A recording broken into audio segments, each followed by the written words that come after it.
everybody, and welcome back to Crime in Sports. Yay! Yay, indeed, Jimmy. Yay, indeed. My name is James Petrogallo. I'm here with my co-host.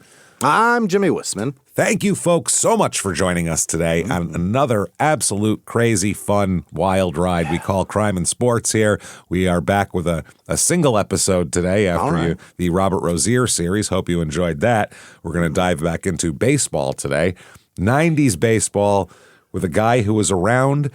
One of those guys, if you watch 90s baseball, you knew him. Sure. Played for 4 or 5 different teams, and he was a decent player, and never knew he had this criminal history, really. And somehow I came across it, and I was like, oh, my God, this is amazing for an episode. Terrific. So can't wait for it.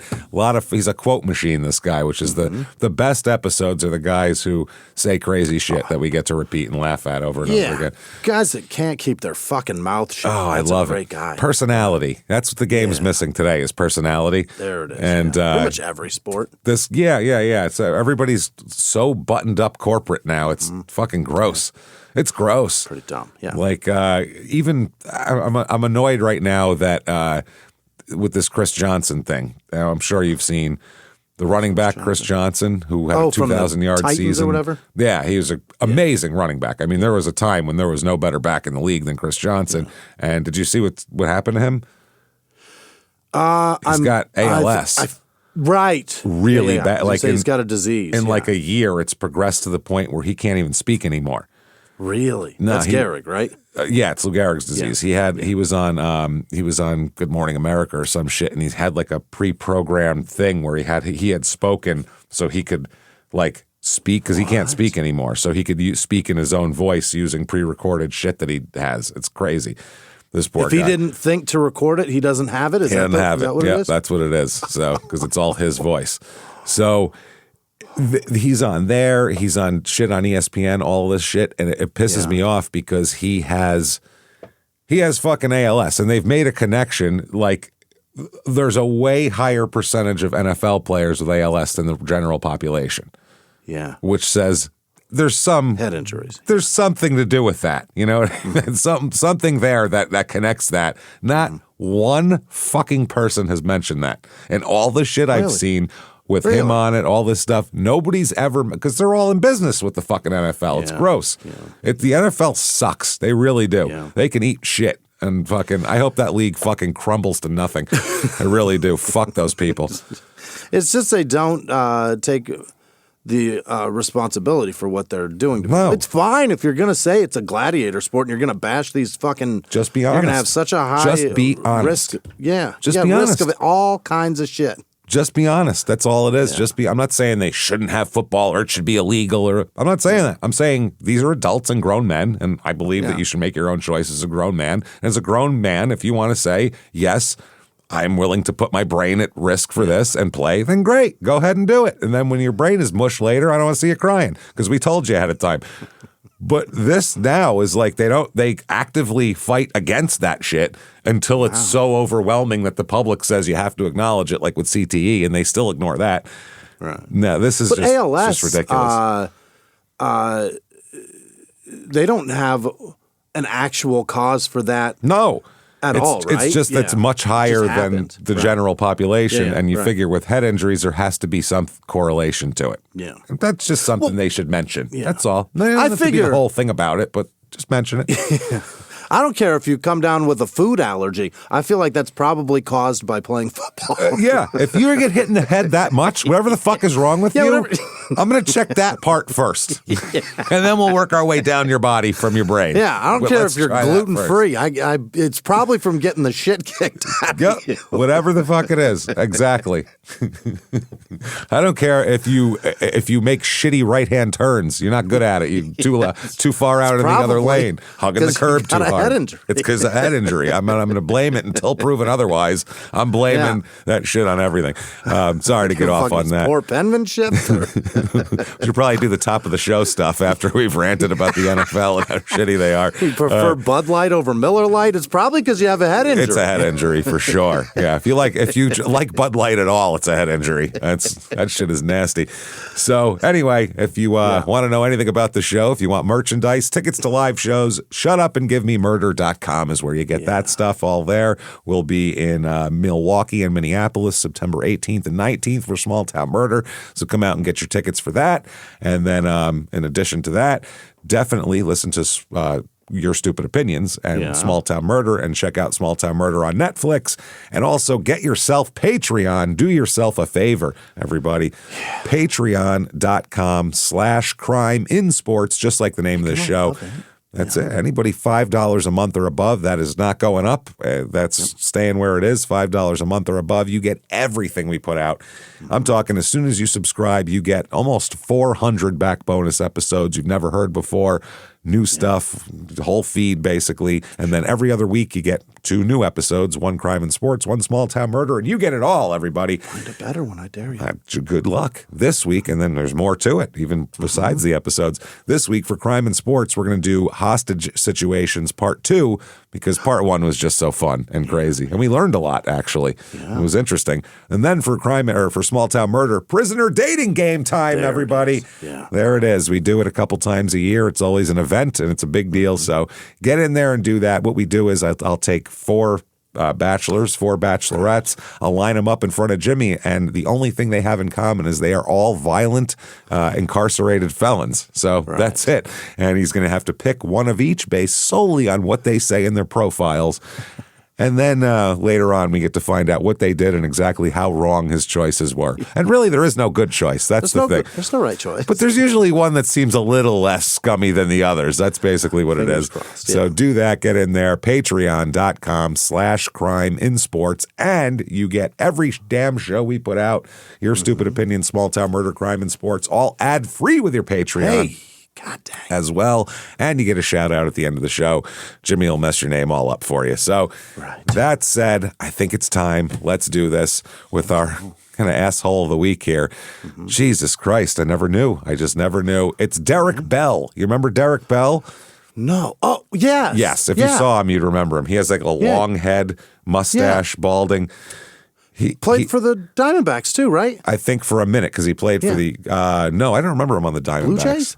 Blue Jays, yes, for a minute. Padres for a minute. The Astros is where he was for like 5 years in the mid-'90s.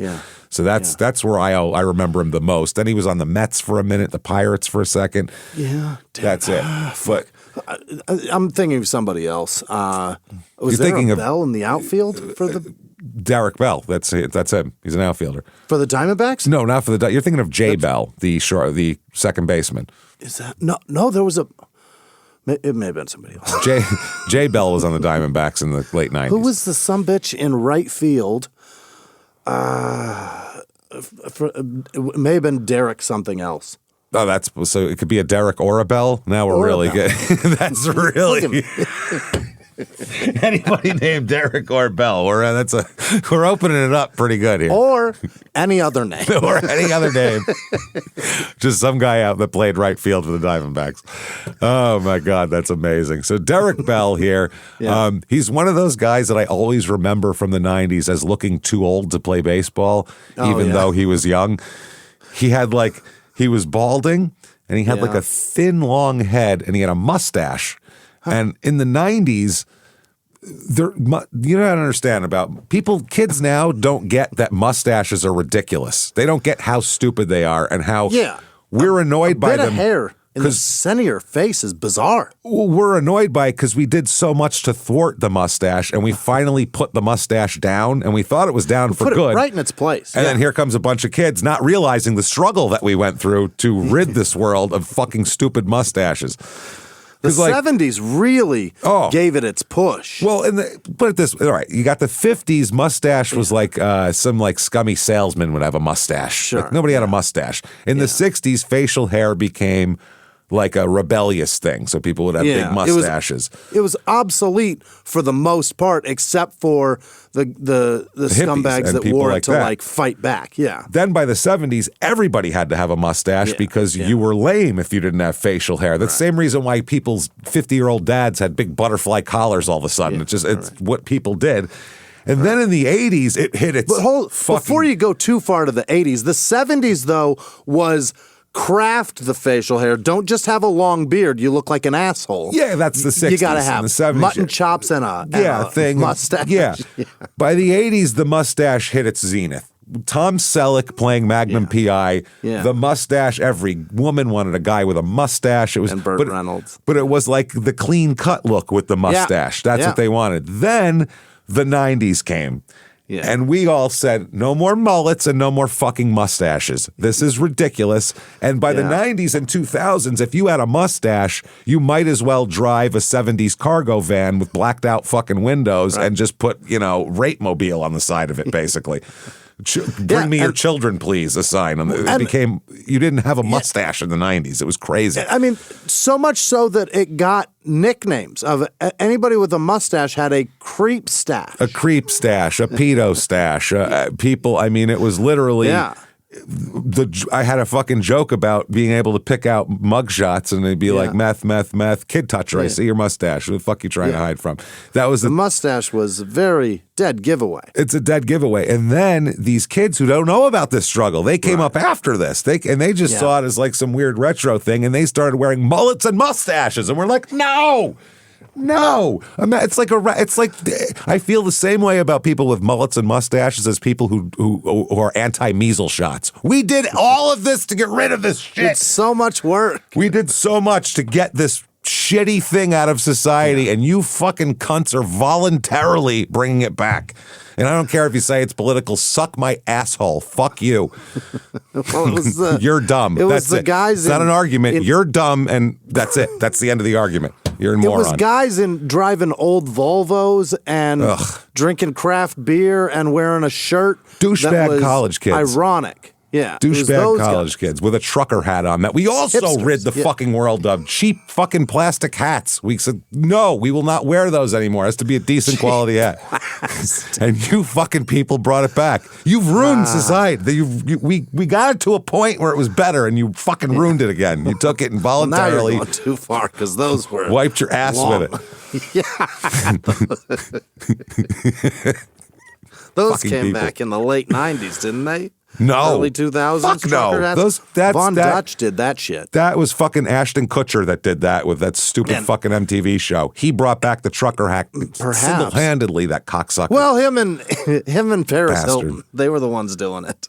Yeah, I'm sure they were hanging out together. Tag teams, yeah. That's what I'm saying. They were in the same VIP section. Yeah, there was like a douchebag contingent, and then all of a sudden, if you put that out, what's going to happen next? Here comes the mullet. Next up is the mustache, and it's all over with. It's a fucking slippery slope from trucker hat to mustache. Is it because the pretend to be rich thing has never quit? It seems like, look how stupid I look. Isn't this funny? That was a look for a while. Look, doesn't my hair and face look stupid?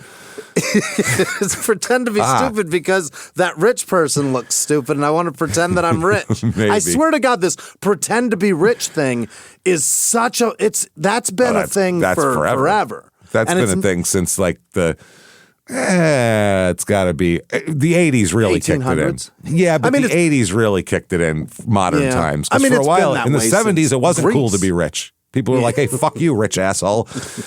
The 80s is when it became cool to be rich and material girl and all that horse shit. And people would pretend, and they've been pretending ever since. Yeah, pretend. I mean, just living you is, I don't know, making fun of middle class and broke people is just too much fun. And that's what, I guess that's what everybody's done. I guess. Well, we haven't even said when Derek Bell was born yet. We got to talk about Derek Bell at some point in this episode because we got a lot of shit. Hi, Derek. Hi, Derek. Well, as we'll find out, if you can find Derek, good luck because where do you get to the end of this? Yeah, it's crazy. Oh, wow. Okay, Derek is born December 11th, 1968, and he's from Tampa. Being from Tampa, he's going to end up playing, as we'll talk about, on the same Little League team as Gary Sheffield. Wow. Yes, and they grew up worshiping every kid in this area worshipped Doc Gooden. That is because he's from this area and he's Gary Sheffield's uncle, and he came out in '84 and was just, lights out, nastiest motherfucker in the league for 3-4 years. So they were all worshiping him. He's from the Tampa area. His mom's name is Chestine. I was going to say Christine, but it's Chestine. Chestine? Chestine. Chestine. Big old rack on her. Old Chestine. Yeah, big-titted Christine is Chestine. It sounds like... They saw the baby and they're like, those are going to be huge. Yeah. Well, you know what it sounds like? It sounds like a drawing on the side of a man's 70s van. This is Chestine, and it's like a Viking woman. She's got like Viking horns and huge tits.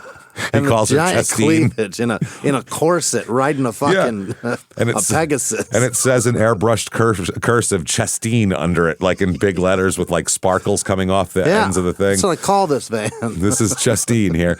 And his dad's name is Jimmy Lee Jackson. And Jimmy like you, IE. So actual born Jimmy. Yeah. Jimmy Lee Jackson. Now, Derek Bell here, his parents... A little bit on his background. He didn't give a shit about his dad. His dad died when he was little, and he said he never had a dad, basically. Really?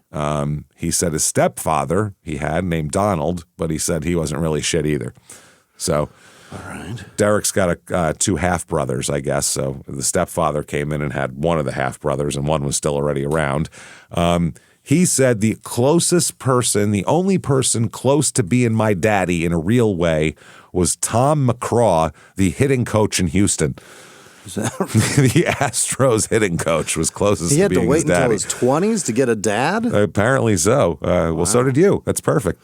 Yeah, I'm familiar, Daddy-O, but I didn't have anybody that was like guiding me professionally. That would have been nice. That would have been good. He basically said that his mother filled any void. He said, quote, I really didn't think of it as not having a dad. I knew that my mom was always there. The relationship was like sister and brother. That's how she treated me. That's how she brought me up, to respect everybody. Okay. That's an interesting quote. This is interesting. Let's do it in their own words. This is his mother's philosophy, okay, on parenting. So his quote here, I think it needs an in their own words here. Treat your children as equals. That won't fail. In their own words, quote, don't be afraid to do anything around me. Let me know what you're doing. Let me know where you're going. No matter how scared you are, tell me where you're going. Let me know first so I can be aware of it. That helped me develop a great relationship with her, like a brother and sister.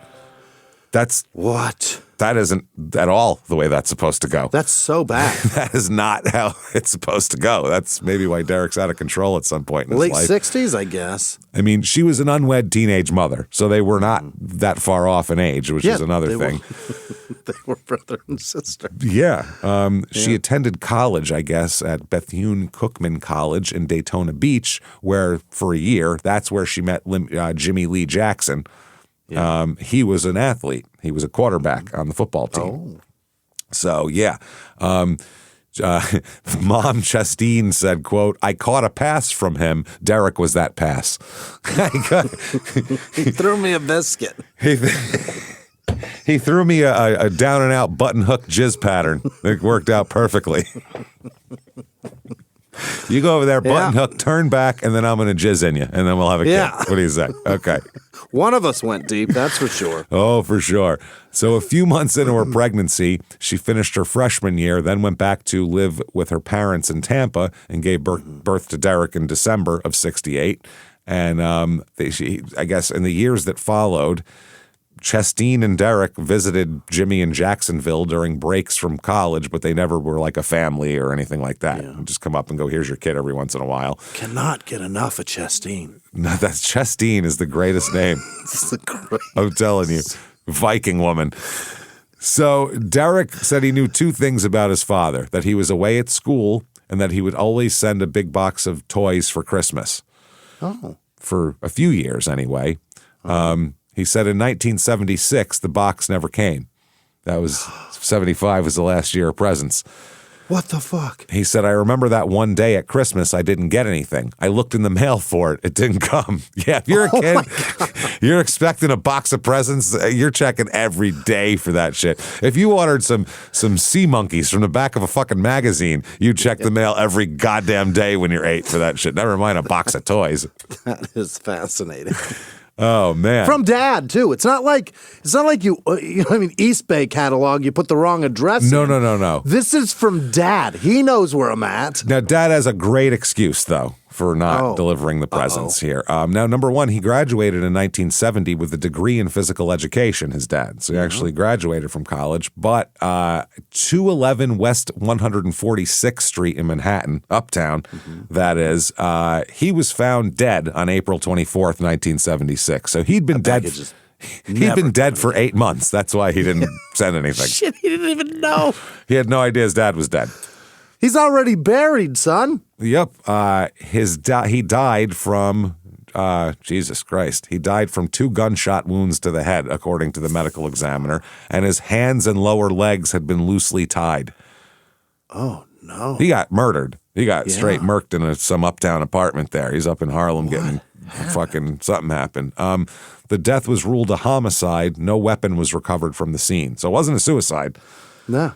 You don't tie yourself up and then remove the gun after you blow your brains out, generally. Not just a homicide, but an unsolved one. Oh, absolutely. By the time the police found him, he was in a moderate state of decomposition, according to the medical examiner. Someone had to make an identification, and I guess they got Jimmy Lee's sister, Lily, from Jacksonville to come up and identify him.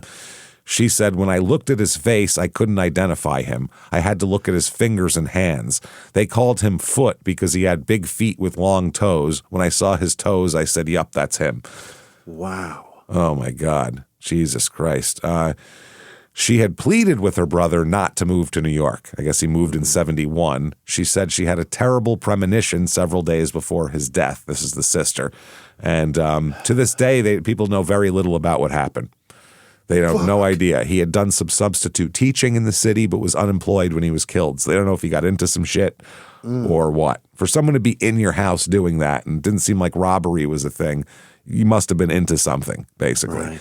Right. The sister said she called police several times and asked for any updates about the investigation, but was told no information had been uncovered. And this is also the mid-'70s. Crime is rampant. It's crazy. This is crazy.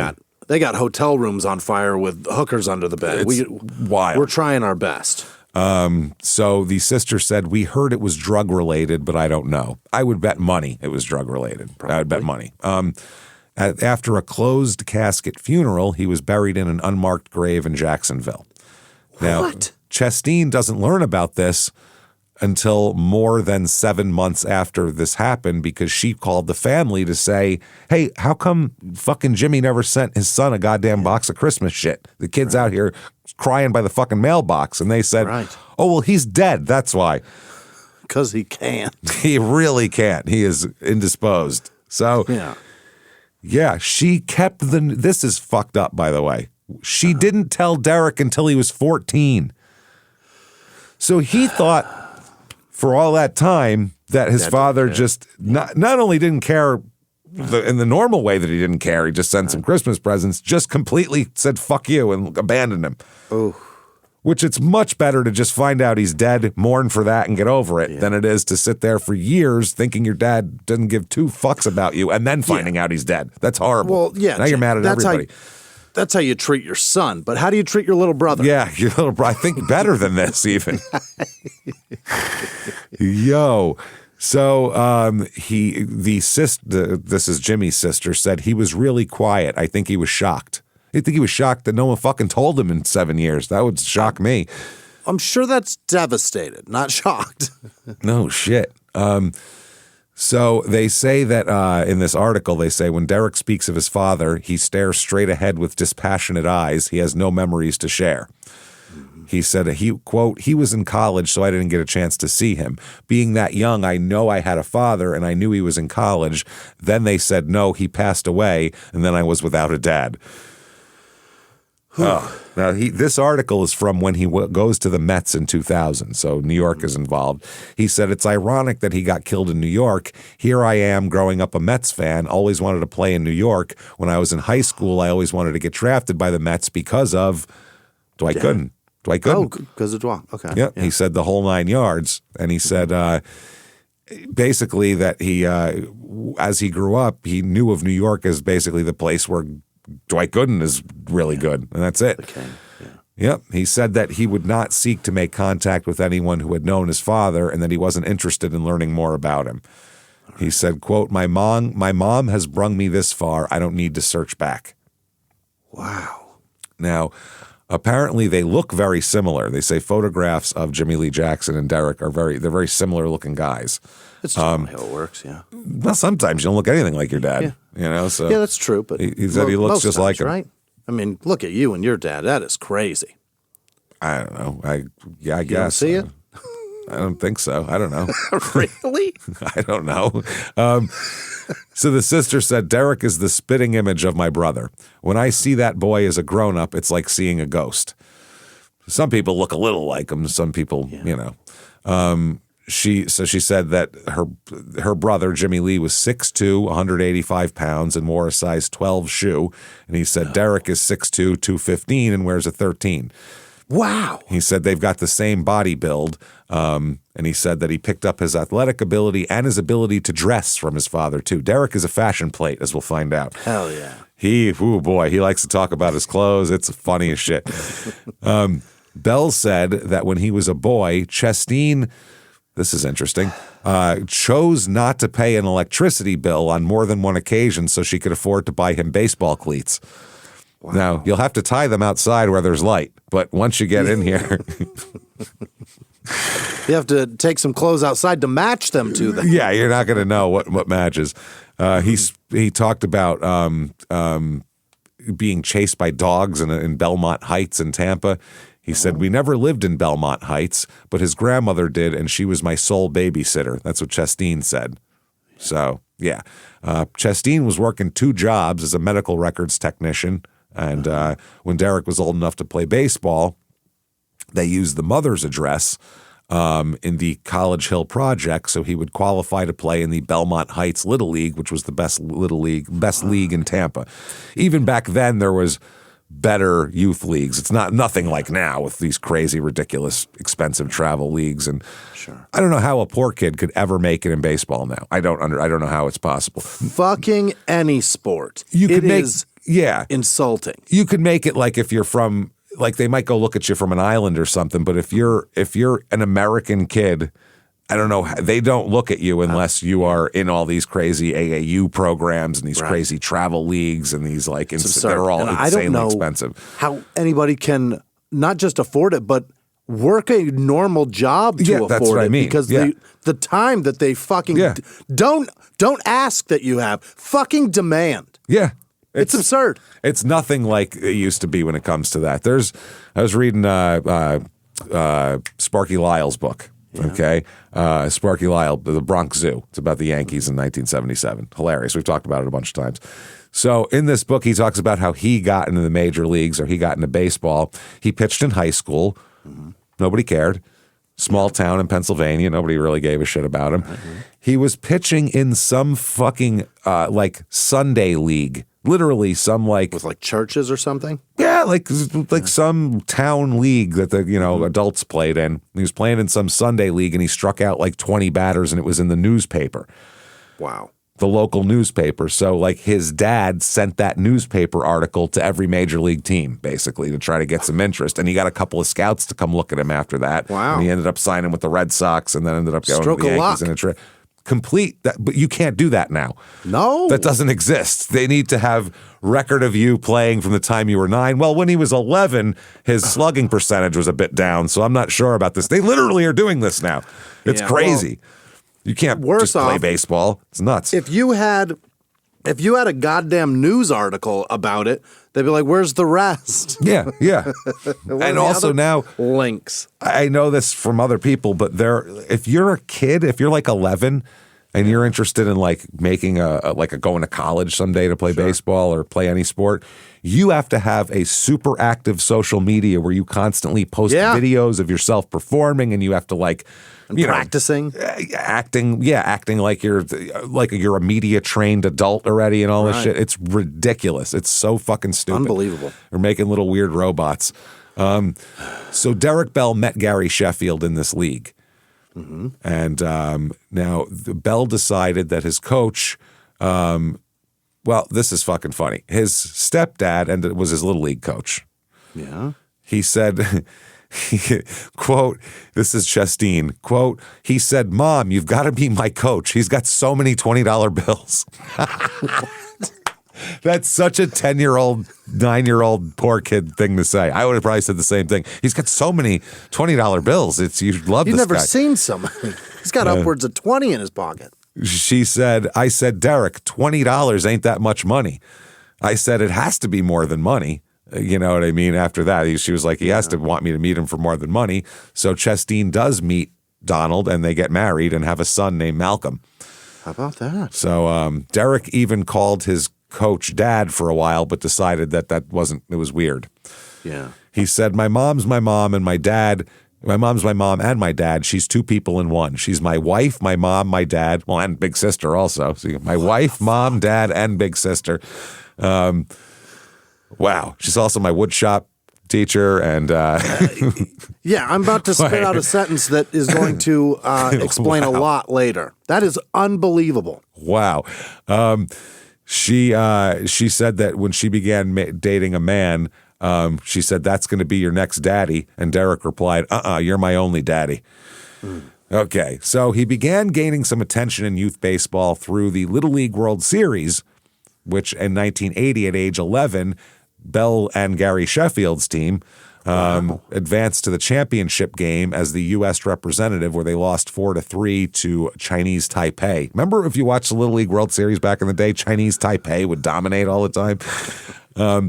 I never watched it. That's amazing. I used to watch it every year on ESPN. It was on all the time. Him and Sheffield were on the same team. Yeah. If you look at those Little League World Series teams, there's tons of major leaguers that were on those teams. No shit. Absolutely. The following year in 81, Bell returned to the tournament with the same team, where they advanced to the championship game as the U.S. representative, but lost 4-2 to Chinese Taipei. That's right. Fucking A. So he played high school at C. Leon King in high school in Tampa, where he was a good outfielder. During his senior year in 87, he had a .440 batting average and set a school record with 30 RBI, showcasing his power and consistency. And he said, quote, "That's all I ever wanted to do, play baseball. I never went to spring games when the major league clubs were down here. I didn't watch many games on TV. I was just playing all the time, year round. I was aware of guys like Dwight Gooden and wanted to be like them. I wanted to make my living playing baseball and support my family."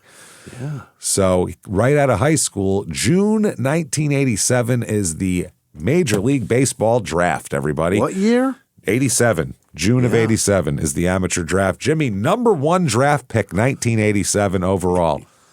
87. You might get this one.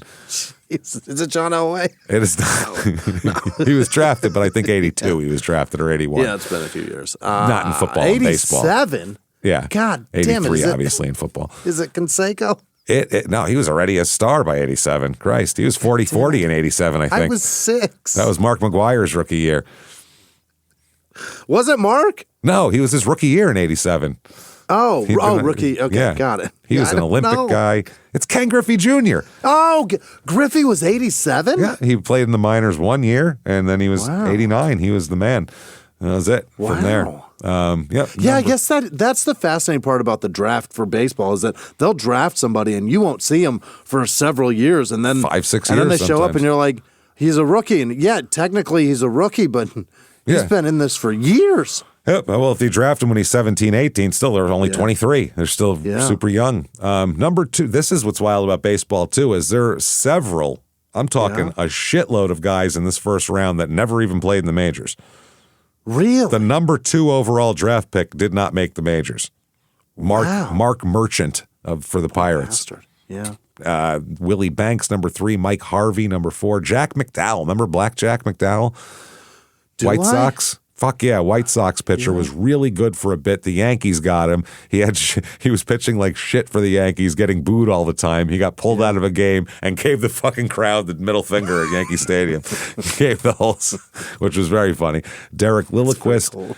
The 7th and 8th pick didn't make it. Kevin Apier was number 9. He's around forever. Lee Tinsley, Delino DeShields played forever. Bill Spires, Chris Carpenter, pitcher for the Cardinals for a long time. Brian Bohannon was around a long time. Craig Biggio, Hall of Famer right there, number 22 overall. 87? Yep, number 22 overall. Astros too, right? Yeah, he was, Astros. He was drafted. Was Biggio drafted? But yeah, I was drafted there too.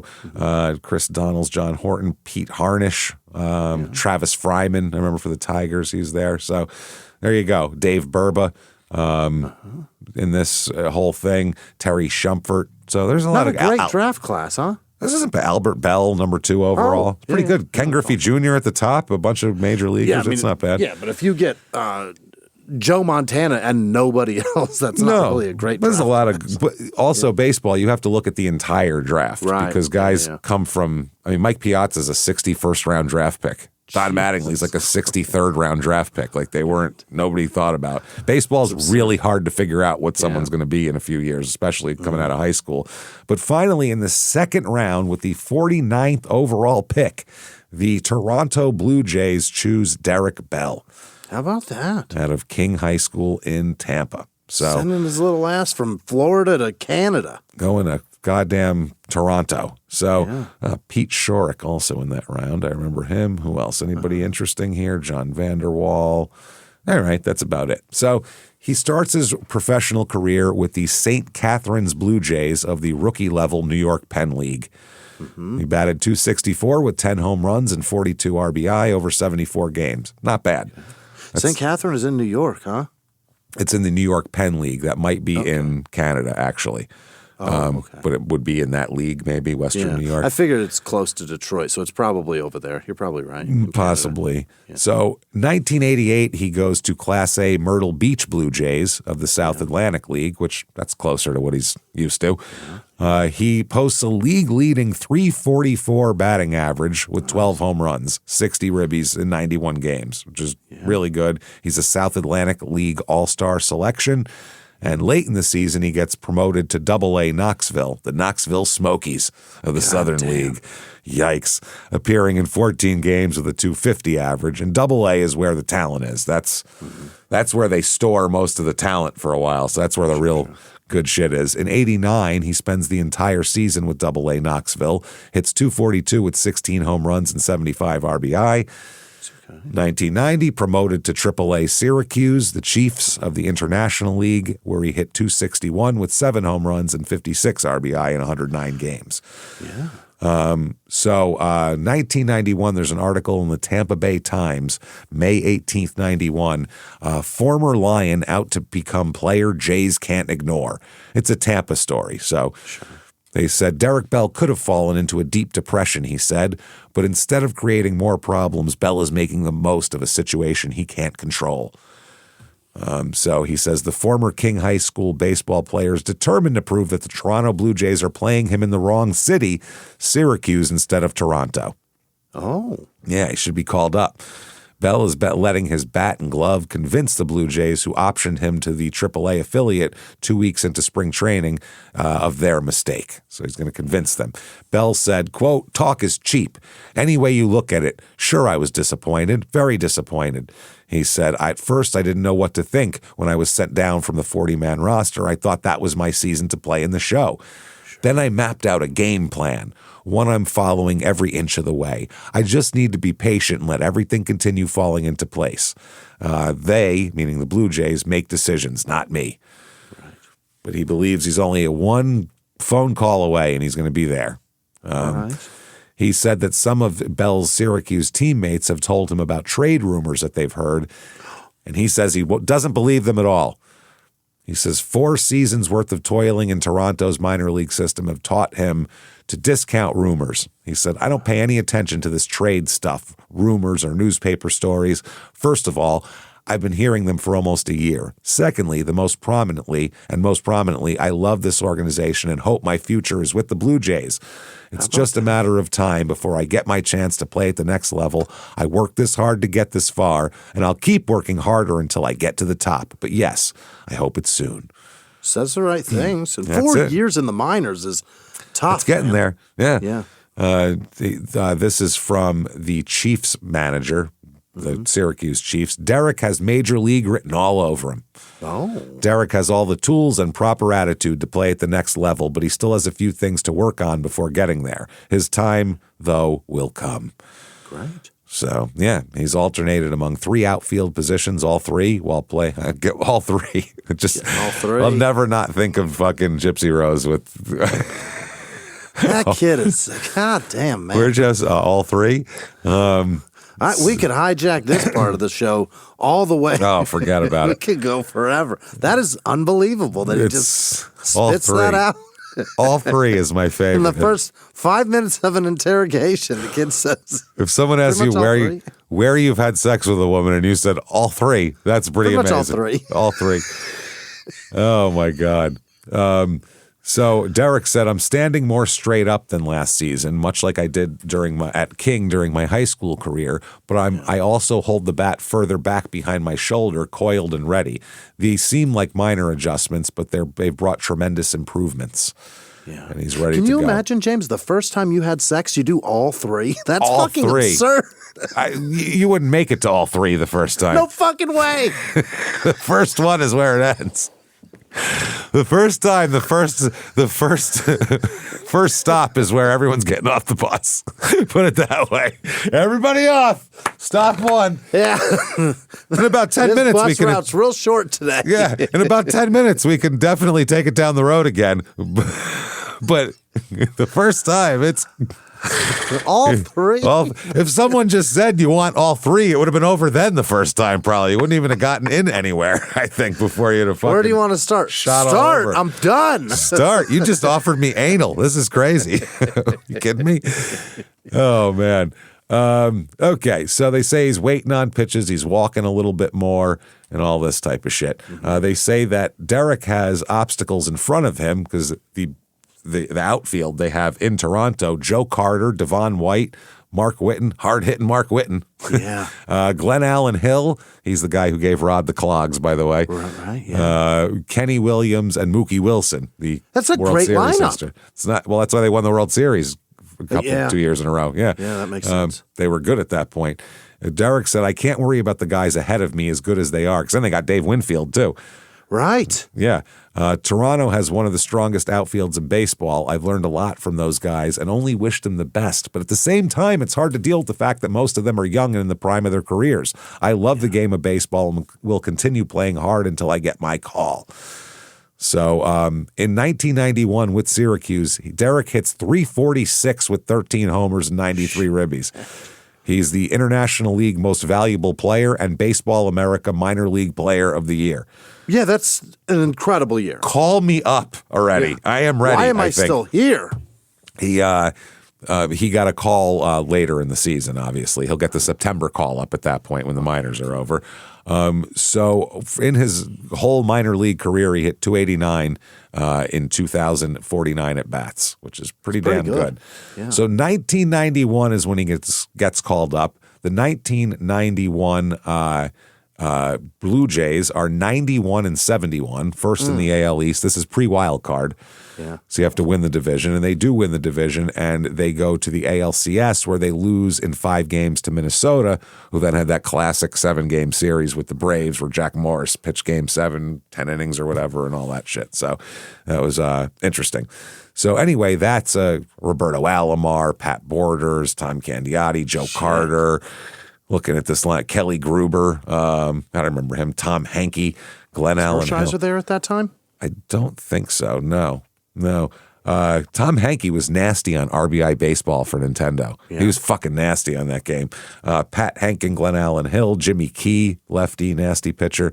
Manuel Lee, Al Leiter, again, good pitcher. Candy Maldonado, John Olerud, young John Olerud, 22 there. Corey Snyder. Yeah. Yep, Corey Snyder got him from the Indians. Ed Sprague, Dave Stieb with his big mustache. He looked like an old man with it. This team lost. This team lost to Minnesota, but they went to the ALCS. Todd Stottlemyre, young, Pat Tabler, who shout out to my cousin, who we have a ongoing Pat Tabler joke.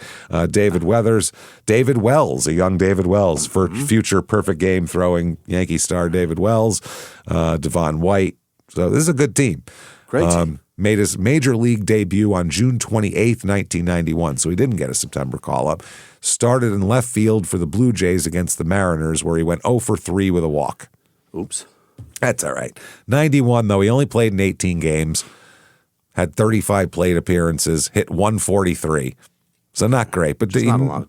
Not a lot of appearances. No chance to get a rhythm, nothing going. Yeah. Rookies have a hard time coming off the bench and doing that. It's hard. Yeah. That's a veteran thing. When you see those really good pinch hitters, they're usually guys who are 38. Yeah. They know how to pick a... They're already in the game. This kid is... Yeah. It's so easy to get this kid off a rhythm because he doesn't even have one. Well, yeah. You generally, a guy who comes in kind of... it takes a lot of experience to be able to come in situations and play well. That's really an experienced player's domain. 92... They are 96 and 66 this year. First in the AL East, the Blue Jays, they win the ALCS 4-2 over Oakland. That is the last little hurrah, little tiny, just little eke of Oakland. And then now they're shit after that. This is coming off their kind of dynasty Oakland teams there, which they really didn't get the championships they should have. No. But the Dodgers beat them, the Reds beat them. Yeah. They always kind of dispersed throughout the league after that, right? Yeah, they sold the team. That's why they cut that fucking payroll down to shit, and they got rid of the only guy they kept was McGuire until 96 or whatever, 7, and they traded him to St. Louis. So then they beat the Braves 4-2 in the World Series. So this is I believe... no, this isn't. That's the next year against the Phillies is the Joe Carter walk-off because that's Mitch Williams throwing that. Okay, so they win the World Series this year, pretty much the same team, add a couple of guys here and there.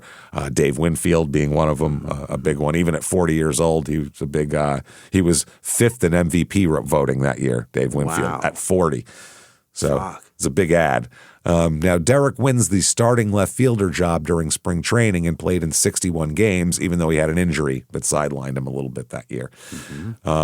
So he had 2 homers one day here in March of 92. This is for spring training.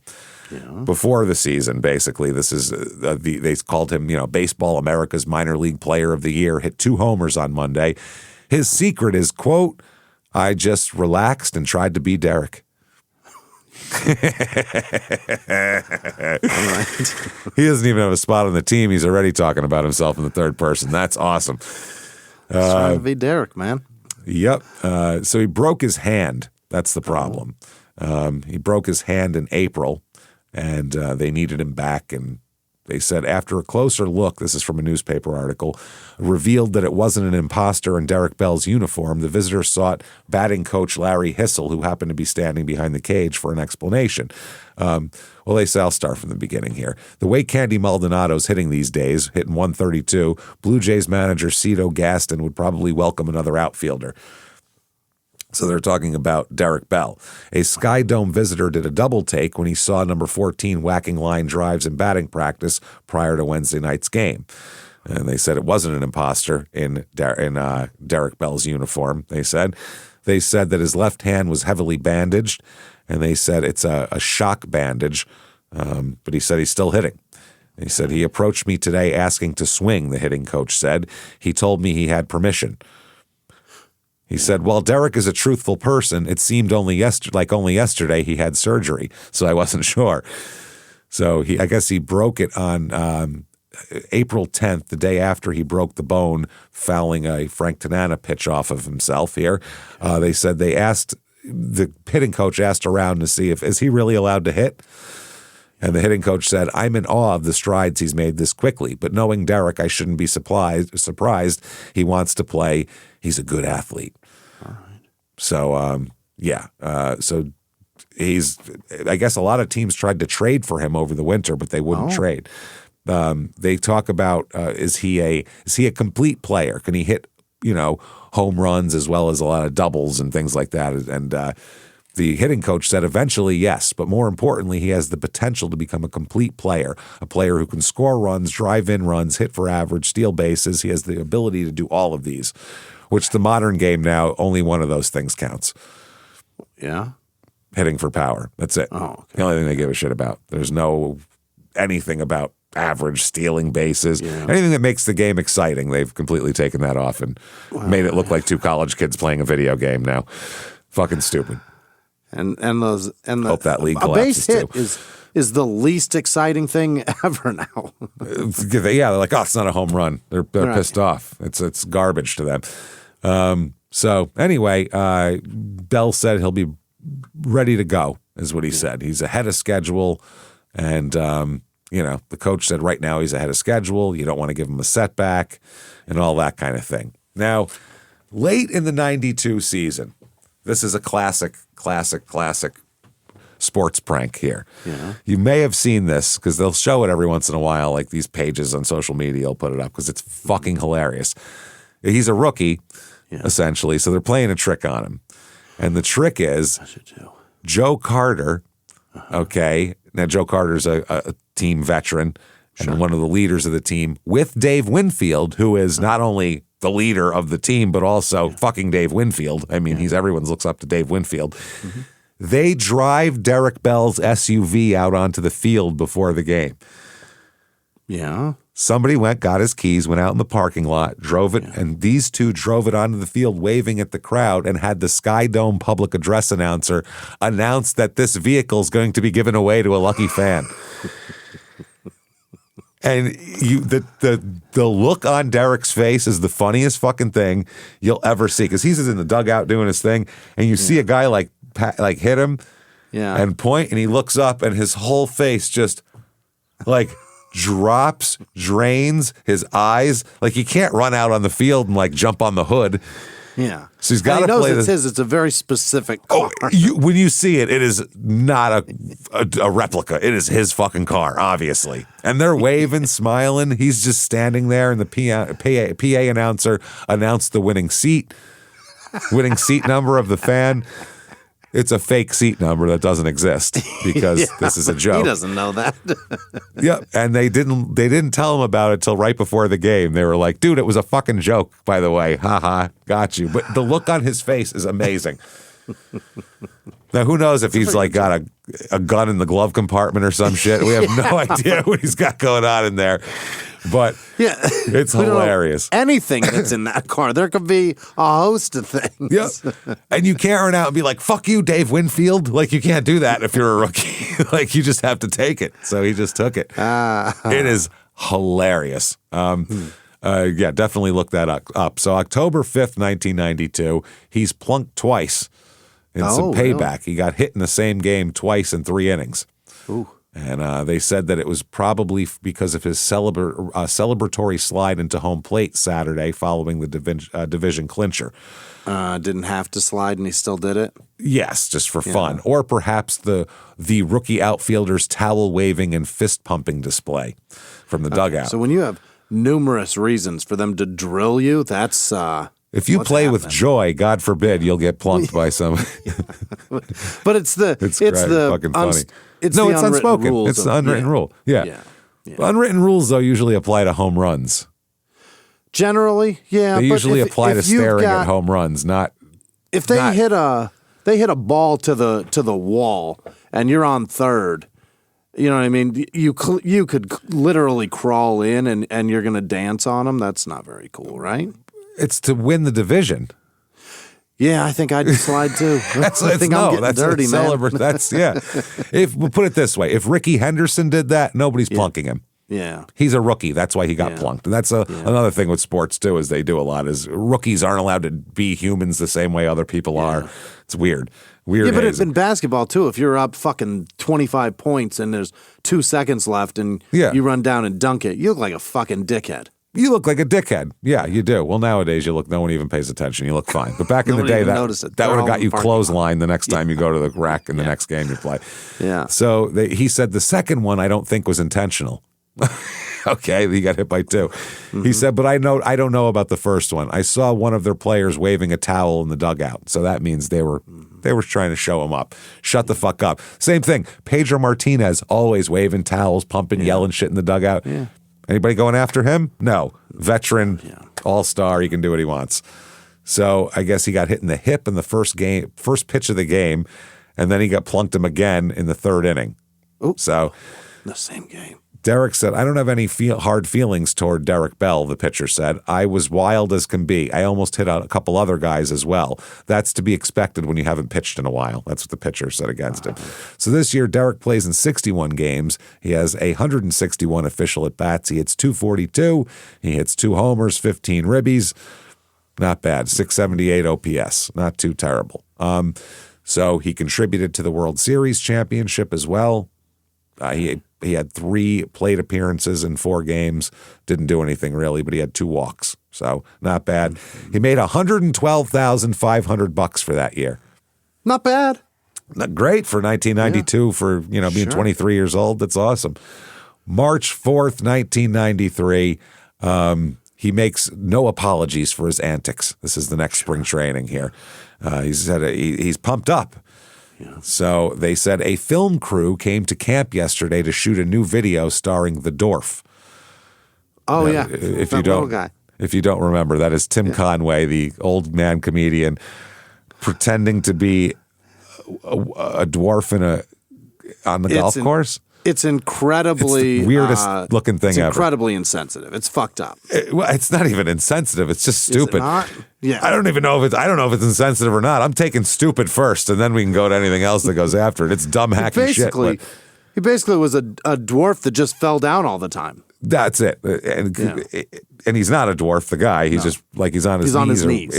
So if you grew up in the late 80s and 90s and watched TV past the hour of 10 o'clock, you've seen 7,000 commercials for Dwarf on golf. That was the big one, Dwarf on golf. Sports, Dwarf on this, Dwarf on that. But it's also not just late night. It was mad early on Sunday, like 5 a.m. Between 5 and 6 a.m. Yeah. A lot of Dwarf. It was just the off hours of sports. It was all Dwarf. When you could get cheap commercial airtime. And from what I understand, he made like $100 million off of them. He was selling them for $50 a pop, those videos, and they were hugely popular. That's incredibly embarrassing. We didn't get it. In middle America, they fucking ate that shit up. All the old people who loved Tim Conway from back in the day, they ate it up. He made a fortune. So they say, no, this is not a Hollywood production of the Derek Bell story, but the decidedly dwarfish outfielder did find himself recruited to appear in a cameo role. Call it typecasting. The Dwarf, for those of you bringing up the rear on contemporary entertainment, is a pixelated jock character created by Tim Conway, and who says there's no life after primetime. Who says there's no life after primetime cancellation? Bell, perhaps sowing the seeds for a post-baseball career, acquitted himself well enough, requiring fewer takes than general manager Pat Gillick, another Dwarf walk-on who kept losing his hat in the wind during filming. Bell said, "I'll do anything for fun." And then it says, you will recall some images of the Funster Blue Jay from last year. Derek Bell mugging for the cameras in the dugout. Derek Bell bounding onto the field and sliding into home plate after the Blue Jays clinched the division. So it wasn't even during the game. It was his post-game celebration you're mad at him for. Derek Bell leading the mischievous charge on Dave Steeb's locker later, for which he apologized. Derek Bell directing the festivities in the clubhouse after the Jays had won the American League playoffs. A year ago, Bell's boyish antics were amusing. By last October, they had become tiresome. Rookies aren't supposed to be this flamboyant. Wow, especially rookies who lose their starting job. But Derek Bell made no apologies. Frankly, he doesn't see that there's anything to apologize about. He said, quote, "I'm going to go out there and be Derek Bell, just like I always have." That's just the way my mama taught me. It's the way my mama's sister taught me always. Yeah, my mama, grandma's sister. My mama said, she said, "Just be yourself, Derek." There were reports last season that the irrepressible Bell had been taken aside by some of his older teammates and advised to cool his jets. That's not how he remembers it, though. He said, quote, Dave Winfield told me once that he wished he could have had as much fun as me when he was younger. That's just the stuff you guys make up and put in the paper. The paper goes on to say he removes his designer shades and waggles them at a reporter as if to make an important point. Quote, sticks and stones may break my bones, but words will never harm me. Oh, boy. And he said that this is just, he's having fun. He said a lot of my friends got shot or ended up in jail. He says, but not me. He said, I've always been this way, smiling and talking trash, sliding into home plate. Gee, I used to do that when we won games in Little League. Why should I change? Everybody around here likes my enthusiasm. Isn't that better than if I were mean all the time and never smiled at anybody? Yeah, I would say. The general manager said, he's a good kid, and I don't want to stifle his enthusiasm, but I think he's starting to learn that there are situations where you have to control yourself, where you have to concentrate on the job you're supposed to be doing. It's just a matter of channeling that enthusiasm. That's all it is. He said it's more for him to lose, but it's still, they're talking about his starting job. Okay, March 29th, 1993. So this is 3 weeks later. This is in the Toronto Star. Gaston loses cool over Bell. That's the Cito Gaston, the manager. Mm-hmm. He said his patience with outfielder Derek Bell has been worn raw. He said already? Yeah, Jesus. During the Blue Jays' 11-2 spring training win over the Tigers, Bell took a lazy approach to a fly ball that fell in for a hit. Later, he was doubled off second base on a routine pop-up to third. Jesus Christ, talk about not paying attention. Yeah. He didn't have too good a day out there, Gaston said. You can't play like that. He said it was Bell's failure to get back to second in time that really pissed him off here. He said the fact that the Blue Jays had a big lead didn't mean anything. He said, just think how many times that's happened to him. Far too many times. Said he's got to take charge of his own life and his game. I think sometimes he gets too caught up in looking good. Oh, with sunglasses and shit. Yeah, he said big leaguers call Bell's type of behavior on the field styling. He says you have to think about styling. How can you think about styling when you should be thinking about playing? That's what Cito Gaston said. He said we've got a pretty good AAA outfielder, AAA kid named Butler, he says, referring to Rob Butler. He says, so, we could get somebody else in here, no problem, is what he's saying. He also said, they said, what about moving people around and all that kind of thing? He said, we could do that too. Basically, he's just pissed off. That's all there is to it. He said, you can't play like that up here in the major leagues. Stop profiling. He said, I will probably speak to him when I'm good and ready, the manager said. All right. Too angry to talk to him. Can't do it right now. What he said. I don't mean. 2 days later. Yeah. March 30th, 1993, he is traded. Already gone.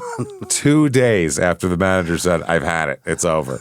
I guess they traded him to the San Diego Padres along with a minor leaguer named Stoney Briggs in exchange for outfielder Darren Jackson. And Bell says in this article, no regrets, but I'm confused, basically. Oh. He said, I don't get it. He said he doesn't think Sunday's brain burp on the bases, getting doubled off second on a pop-up. He said that didn't lead to his trade. He said, I got no animosity towards Cito. He's a great manager. What do you mean he was pissed off? He didn't even know the guy was mad at him. Oh, he was mad at me? I didn't know. Cito decided to trade him instead of yell at him. Just fuck it.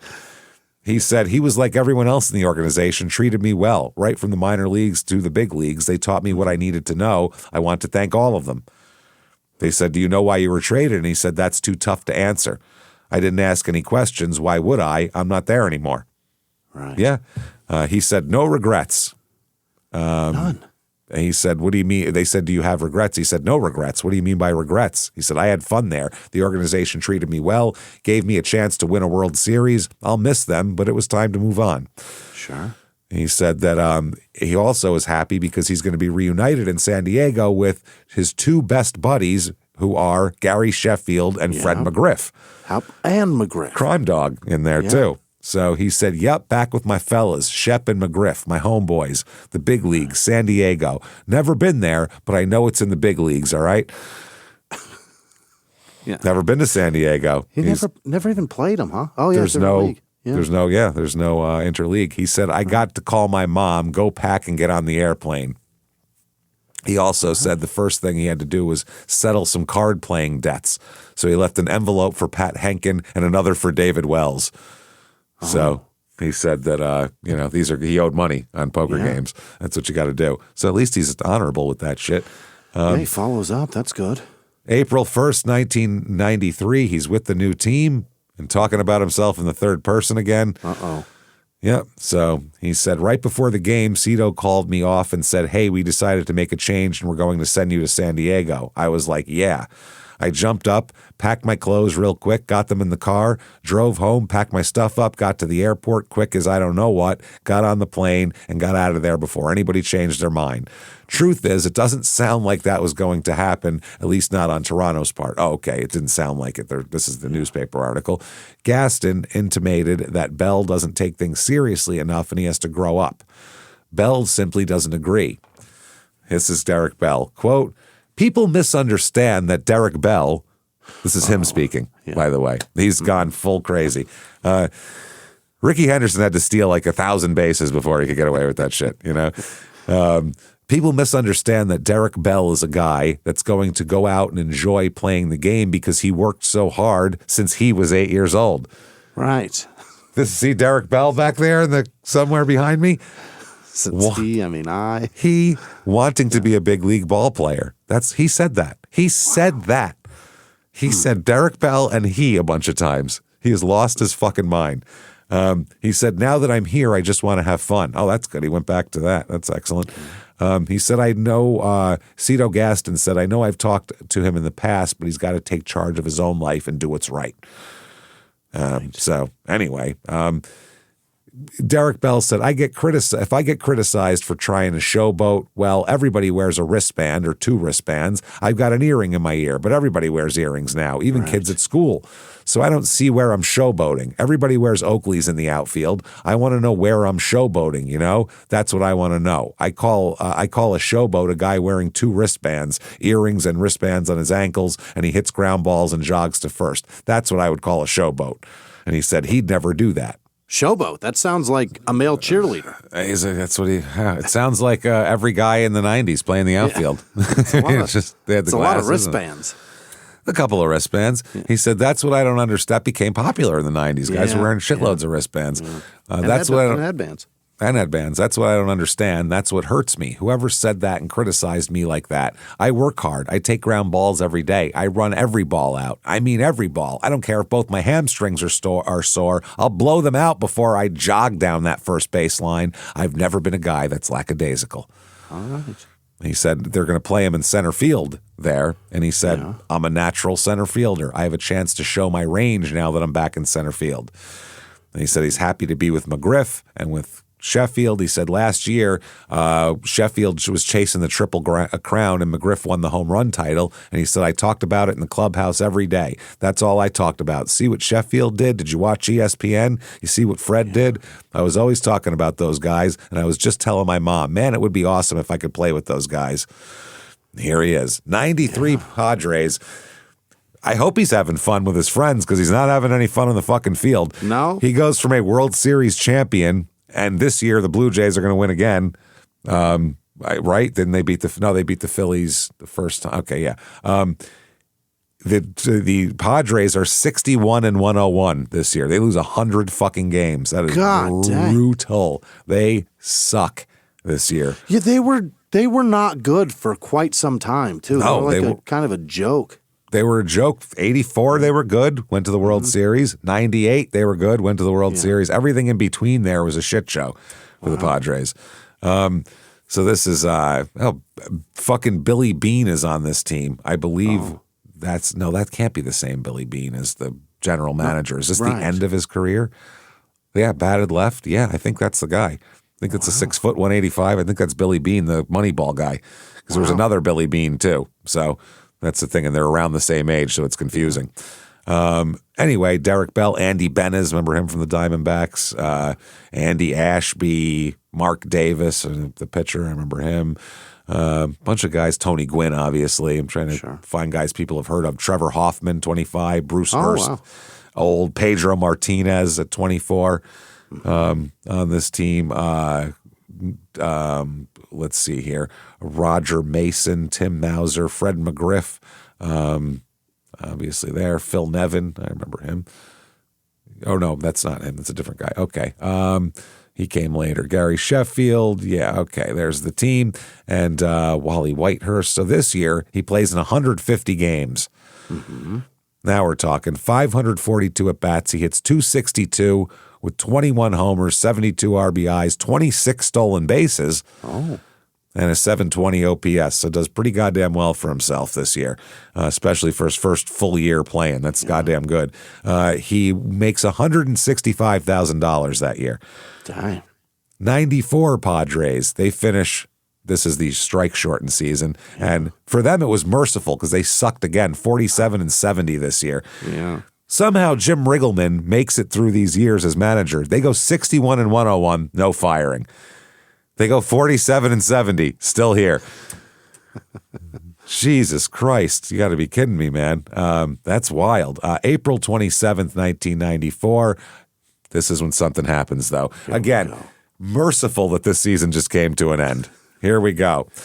2 San Diego Padres players are arrested Tuesday for propositioning undercover policewoman on a Manhattan street corner, often frequented by prostitutes. Oh, boy. Pitcher Scott Sanders and outfielder Derek Bell were arrested around 1 a.m. on a misdemeanor charge of patronizing a prostitute. Shit. The arrests came 18 hours before they were due at Shea Stadium to play the Mets. Wow. Unfucking believable. Sanders and Bell, who was wearing the World Series ring he won with the Blue Jays. What? He was wearing his World Series ring while he was getting a prostitute at 1 o'clock in the morning. Why? Back then, are you worried about getting rolled, bro? This is still like New York, like when the shit was like... He's trying to impress her? I guess, hey, listen, you don't need that to impress her. You need cash. You could have said, look how many 20s he has. And she would have went, where?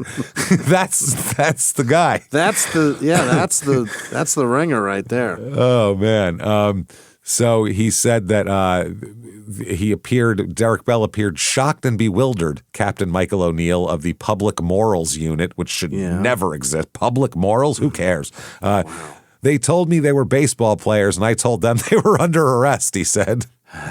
We're baseball players. That's nice. You're under arrest. Good for you. They pleaded innocent. They turned down a deal which would have had them plead guilty to a reduced charge of disorderly conduct and do 1 day of community service, spend a day in a health seminar, and pay $45 in fees and fines, and were released on their own recognizance, due back in court June 17th. Wow. Their lawyer said there was no sex, no money exchanged hands. There's only allegations. Okay. Listen, I've been out on the street late at night. If you are talking to a lady of the night, that you're asking to be arrested for solicitation. You don't do that. You would avoid those women like the plague unless you want a blowjob for $30 or to be arrested. One of the two. No other reason to talk to them. Who are you talking to? Why are you talking? I was just worried the lady might need some assistance. That's all. We were offering her if I could lay my jacket across a puddle for her. That's not what's going on at 1 o'clock in the morning in fucking Manhattan. No sex because they got arrested before it happened. That's why. Right. Most of the other suspects picked up in the anti-prostitution sweep that netted players took a plea bargain, which is offered to first-time offenders. That has a name. I think it's Operation Shutdown, they call that later on. This whole thing that went on here. Bell and Sanders are both 25 and single, although Sanders is engaged. Ouch. Not anymore. That's going to be a rough one, man. Oh, wow. May 7th, 1994, National League suspends Derek Bell for 5 games for charging Expos pitcher Pedro Martinez. By the way, that other pitcher wasn't Pedro Martinez. That was a joke. He was still with the Expos. He charged Pedro Martinez and incited a bench-clearing brawl during their April 30th game. Didn't get suspended for solicitation of prostitution, gets suspended for trying to beat up Pedro Martinez. He appealed his suspension, and he will continue to play. He's also fined. In the same article connected to it, English jockey killed in race pileup. What? Yeah. British jockey Steve Wood, 26, was killed Friday when he was kicked during a 3-horse pileup. Yes, at Lingfield Park. Wood died of massive internal chest injuries sustained in the running of the Moorheen Handicap. He was pronounced dead at the scene after paramedics tried to resuscitate him. Holy shit. Horse kicked his ass to death. Yeah. Wow. So Derek this year plays in 108 games, 434 at-bats, hits .311 with 14 homers, 54 ribbies, 24 steals, and an .808 OPS. So getting better. Makes $385,000. He had prostitute money. They also get the charges dropped against them on October of 1994. They dropped the charges. Yeah. Not enough. It doesn't matter. December 29th, 1994, Derek is moving again. He is on the road, being traded from the Padres to the Houston Astros in the biggest trade in baseball in 37 years. Really? 12 players involved in it. Who? This sends Ken Caminiti, Phil Plantier, Steve Finley, and Derek Bell. It's involving all these people. Houston sends Caminiti and Finley, who turned into a great center fielder for them. Finley was one of the most underrated defensive center fielders I've ever seen. That motherfucker got to everything. If he was playing a team you hated, you were like, this little cocksucker with his curly mullet. I want to fucking punch him in the nose. Did he play for the Diamondbacks too? Fuck yeah, forever. Yeah, I couldn't stand him on the Diamondbacks. I hated the fucking Diamondbacks. So they sent Caminiti, Finley, an infielder, and Andahar Cedeno, and Roberto Pedagin, and a right-hander, Brian Williams, to the Padres here. So San Diego sends left-hander Pedro Martinez, right-hander Doug Brokaw, Craig Shipley, Ricky Gutierrez, and Derek Bell. And the Padres also get some money. So 1995 Houston, 76 and 68. Mediocre as shit. Yeah, not great. Not great. Second in the NL Central, and no wild card back then also. So this year, they have Jeff Bagwell, Craig Biggio, the Killer Bees in general, that whole team. Doug Drabeck late in his career. Mike Hampton, very young in his career.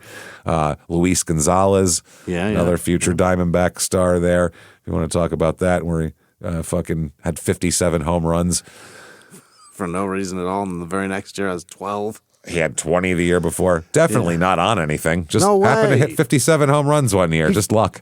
He just figured it out for a season. That's all. Yeah. For one season. Yeah. One season had enormous thighs and forearms. And just jacked for 1 year.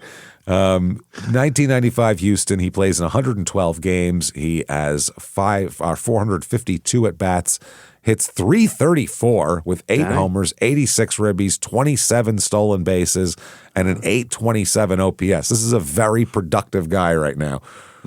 They're looking like this is a good trade, and he makes $1,450,000 this year, which is doing it. 96 Astros, they are 82 and 80, so close, but not quite. 96. This is the year. Oh, they had a very young Bobby Abreu at 22 on that team, and then of course Biggio and Bagwell and all those guys that we mentioned before. August 27th, 96. This is interesting. A fan fell out of the stands here. They said Willie McGee went 3 for 4 Monday night and hit a 2-run homer that inspired St. Louis to a 3-2 victory in a series split with the Astros. McGee doubled in the second and beat out a ground ball for a hit in the 8th. As the call was being argued, a fan fell out of the stands in right field, delaying the game for about 10 minutes. Center fielder Brian Hunter and right fielder Derek Bell ran over to assist the fan. Bell said, I went over there and asked him if he was all right. He was kind of slurring his words, and he said, somebody pushed me. Slurring his words and somebody pushed him. That man has a head injury. Well, Yeah. He got hit, and the Hunter said, by the time I got there, he seemed to know what planet he was on. The guy, George Shaver's his name. He was taken off the field on a stretcher and taken to the hospital where the doctors warned him to stay for further tests, but he ignored their advice and walked out with a couple of friends. The hospital administrator said he didn't appear to have any obvious deformities. We didn't see any great distress. So I guess he's fine. Head injuries oftentimes are real obvious. But they show immediately, too. It's fine. 1996, 158 games for Derek, 627 at-bats. He hits .263 with 17 homers, 113 ribbies, which is very productive, 29 stolen bases, and a .729 OPS. So doing very well. Makes $2.8 million, dude. Dang. Now we're talking, Derek. 1997 Astros, 84 and 78. First in the NL Central, going to go to the postseason where they lose in the first round the division series to the Braves that year. Let's see. This year, where did Derek Bell go here? There he is. Derek Bell has 547 plate appearances in 129 games. Hits .276, 15 homers, 71 ribbies. Where are we on steals here? 15 steals, .782 OPS. Not terrible. Doing pretty goddamn good. This year in the postseason, he plays in 3 games and has no hits. He has 13 at-bats and hits 0. And strikes. Zero's all zeroed out, and he has 3 strikeouts. So terrible postseason. 3 games against that Brave staff, too, back then. Sure. You were facing Maddox, Smoltz, and Glavine. 1, 2, 3. So good luck. That's such a fucking potent team. 97, though, he makes $3,250,000. Nice. Goddamn. 98 Astros. This, I believe, or it was 99. I met Derek Bell in one of these fucking years. I was a bouncer at the Jacksons. The Astros, when they came in, the whole goddamn team would go to Jacksons. Wow. And just sit in the tables. They didn't ask for a special room. Because most of the guys nobody recognized. Most of the guys just look like regular guys, baseball players. Craig Biggio could walk through any crowd. Nobody fucking noticed him. He's a little short. He doesn't have a recognizable 5'10", face. wearing glasses, very mild-mannered looking guy. Just nobody noticed him. Bagwell's about fucking 3 feet wide, but he's short as shit too. Yeah. So anyway, they were nice. The Astros players were always decent. They asked us to call them cabs and shit, and they were fine. This year they go 102 and 60, killing it. Wow. Finished first in the NL Central. They go to the playoffs where they lose in the divisional round to San Diego, who went on to get swept by the Yankees in the World Series that year. So this year he has 156 games played, 630 at bats, hits .314, 22 homers, 108 ribbies, 13 steals, .855 OPS. His best year as a major leaguer. Yeah, no shit. By the way, in 95, he was 14th in the MVP voting. Really? In 1995, 3 years earlier. I forgot to mention that. 13 players better than him. Yeah, that's not bad. He makes $4,250,000 this year, too. He's doing fine. Yeah. Just doing fine. 99 Astros here. Let's see. He ends up 128 games, 509 at-bats. Hits .236 this year. Fantastic. Almost 100-point drop in his average. That's not great. I know nobody cares about average anymore, but that's pretty telling. 12 homers, 66 ribbies, 18 steals, and a .656 OPS, his lowest OPS of his entire career. So what's going on? Less productive here. He does make $4,500,000. Okay. He plays 1999. He plays as a celebrity competitor in the 1999 Madden Bowl, which is an event tied to the Pro Bowl festivities back then, where they'd get players and celebrities to play Madden football. Oh, just playing video games? Yeah, it's held at the All-Star Cafe in Miami, and it featured athletes competing in Madden 99. Bell advanced to the finals, where he faced off against Jets cornerback Ray Mickens. Interesting. December 24th, 1999, Christmas Eve. Sitting at home with your family and everything like that. They trade him. They trade Derek Bell on Christmas Eve. They were fearing they would lose him. They were fearing they would lose Mike Hampton. This is when this is in the Mike Hampton deal to the Mets, where they gave him a fuckload of money and he sucked from then on. Mike Hampton ate shit, and that's a famous got my contract, not going to do a goddamn thing for the rest of my career, guy. Nice. They dealt center fielder Carl Everett for the same reason. He ended up being a pretty good player for the Red Sox there. Hampton was 22-4 and the Cy Young runner-up last season, and right fielder Derek Bell will go to the Mets in exchange for pitcher Octavio Dotel and outfielder Roger Cedeno. Bell is upset. He said he's happy to be going to the Mets, but he leaves Houston with some bitterness, he said. Sure. He said, everybody turned their back on me when I had this off year for the first time in my career. I'm going to try to shove it up their you-know-what. I want to make them know they made a mistake. Shove it up their what? That's great. Hey, this is perfect. According to Lou Brown, I like that kind of attitude in a ball player. Only problem is I didn't cut you. He said, I expect to come back and be healthy and have the kind of year I'm used to having. I usually stay between 80 and 100 RBI, 15 to 20 homers, and hit for a high average. So he's like, I had one off year and they fucking trade me. He's pissed. Yeah.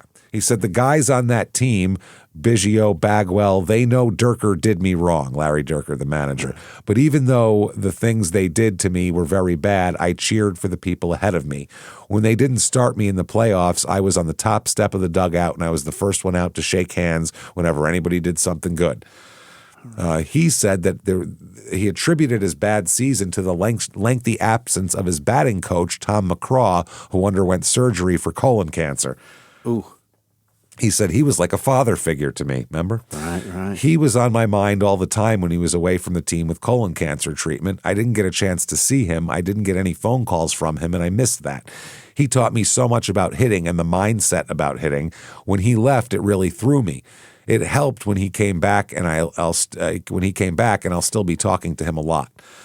The Mets our general manager, Steve Phillips, admitted the Astros were trying very hard to move Bell. He said it wasn't necessarily a prerequisite, but it probably helped us through the process to have Bell in the deal. But Phillips said he's a great guy. He's a good player and we want him. He said, we felt Derek Bell in the last year of his contract and moving to a new city, he'd have extra motivation. The thing we like is that at age 31, Derek still has energy in his legs. There's no reason he shouldn't bounce right back. Okay. And Derek said, the first thing that comes to my mind is that I have a chance to get back to the World Series, which ironically in 2000 they do. Against and lose again to the Yankees. He said, like I did with Toronto. He said, Christmas came early for me. I love the team and the lineup the Mets have. And with Mike Hampton coming along with me, I told my agent, I'm ready to go out and run right now. Let's go. Said, let's do it. 2000 New York Mets, 94-68. They win the divisional series against the Giants that year in 4 games. 5 games it takes them in the NLCS to beat the Cardinals, and then they lose the World Series in 5 games to the Yankees. I still remember that last out. It's a long fly ball from Piazza to center field, long pop-up basically, that I was hoping the wind wasn't going to take. So this year you got, let's see, Edgardo Alfonso, Mike Bordick, Derek Bell, John Franco at 39, still there. Wow. Holy crack. Darrell Hamilton, Mike Hampton, Ricky Henderson's on this team. 2 different Bobby Joneses, by the way. They had 2 different Bobby Joneses on that team. 2 different guys named Bobby Jones. Yep, 2 different Bobby Joneses. Pat Mahomes, fucking his Patrick's dad. Al Leiter, the drunk, that's right. Melvin Mora. Ray Ordonez, he was a good little shortstop. Couldn't hit for shit, but he could play that shortstop. Timo Perez, Mike Piazza, Todd Pratt. Wow, these are names from the past here. Blasts from the past. Todd Zeal, Robin Ventura, that crew. May 21st, 2000, New York Daily News. Here we go. Quote, Chestine Bell oversees DB14, Derek Bell's auto detailing business in Tampa. Every few days during the season, Chestine drives 30 miles to her oldest son's house and collects his mail. I take it home and open it up. And if it's something I think he should see, I let him know. If it's something unimportant, I take care of it. For taking care of Bell's business interests, Chestine draws a salary and writes herself a check. Quote, I pay all the bills. He doesn't write a check unless he buys something personally. So she's his business manager, basically. Derek does plenty of that. He bought his mother a 4-bedroom home in the Tampa suburb, a 2000 Mercedes, a 99 Ford Expedition, and a $50,000 diamond ring. That seems like a lot. Seems excessive. Yeah. Bell also gave his 22-year-old half-brother Marlon a 99 Mercedes. It's a year old, but you're my half-brother, so that's what he said. No, that's not right. He purchased for himself, this is amazing. You know what he bought himself? What did he get? A 63-foot yacht. What? I wish you guys could see the fucking look on Jimmy's face just changed.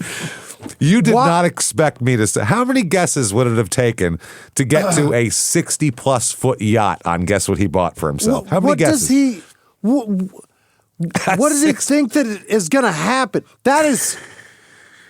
Okay. Well, the thing is, it's moored at Chelsea Piers in New York. He's living he's on it. Pay that. He's living on it. He's not. He doesn't have He has no residence in New York. That's his residence in New York. Is the boat. That is so expensive. But in his mind, he just wants to say he lives on a yacht. I think. Yeah. But Chastain said he takes care of his mama and his brothers. Oh my God. Wow. They said when Bell first appeared in New York with the Mets during a Midtown news conference on a frigid January afternoon, he wore a diamond-crusted bracelet on one wrist, a diamond-studded watch on the other. He emphatically told reporters about his mother and how she taught him humility.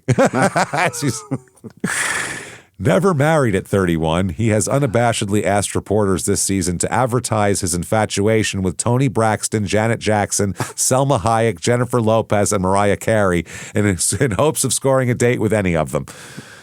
He said, "These are the women I like. Spread the word. Maybe they'll come to me." Bell has also adopted McCraw as a father figure. He said, "We just latched onto each other. He told me what he was going to do, how he was going to turn me around. He helped me attitude-wise, where to eat off the field. Something comes up, he pulled me to the side and talked to me like a man. We'd go to the cage, sit down, have a man-to-man conversation without even picking up a bat. We'd sit down and talk about real estate and all kinds of stuff." McGraw acknowledged he treats Bell, quote, "just like my son. I told him I'm going to tell you what's wrong and I'm going to tell you how to do it. He'd huff and he'd puff and then he'd do it." Where the fuck was he when he's trying to buy a boat to live on? That's a fucking yacht. 63 foot or 4 foot, whatever. It's a lot of boat. It's a lot of fucking boat. It's just too much boat. It's just too much. James, today that's $30 million. That's just too much boat. And you got to maintain that boat. That's too much boat. Oh, that's a lot of boat. It's too much boat. So much shit breaks on those. Oh, God. He said once 2 seasons ago, Bell made a base running mistake and McCraw lambasted him in the dugout. Bell cringed. He said, "Don't holler at me. I'm sensitive." McCraw realized, I realized I went past the line and backed up. Mm-hmm. Accustomed to the support of a mother who often drove 15 hours to see him play in the minor leagues, Bell came to know a different kind of discipline. When he misbehaved as a child, Chastain would drive him to baseball practice, tell his coach to make him run extra laps, and then would drive him straight home. He said, "No matter how bad someone treats me or says things about me, I'll never respond in a negative way." Yeah. That's gonna get tested here. So he also said that McCraw said he's not as secure as he could be. He needs to be stroked. You want to rethink that? You want to back up and think about that for a minute, what you just said?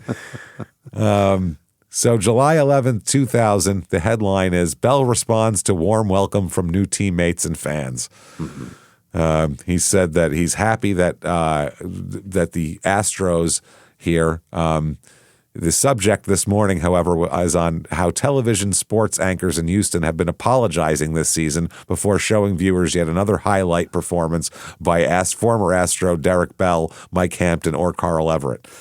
Bell said, "They're missing it now, I guess, but it's over. I can't do anything about it. I guess they're paying for it now." Yeah. Mike Piazza said, "Sometimes everybody needs a new start or a fresh start. He came in here with a great attitude, started having fun, didn't put pressure on himself, and the fans have taken to him. They've taken him in. It's been a very quick marriage in a sense." Uh-huh. So, yeah, he's doing well. He said, "One bad year," this is Derek Bell, "one bad year in 8 years and they had to get rid of me. There's nothing you can do about it. They had to make speeches to get rid of me." So he's here. He's ready to go. And they said Derek has provided stability in the outfield. He's had a consistently good at-bats, even though he didn't see results for the first 3 weeks. He's working hard, taking the game seriously, and he's been a welcome addition in the clubhouse. Right. That is the management there. Bell hit a game-winning home run in his first game at Shea in a Mets uniform, only to play second fiddle to the uniform itself.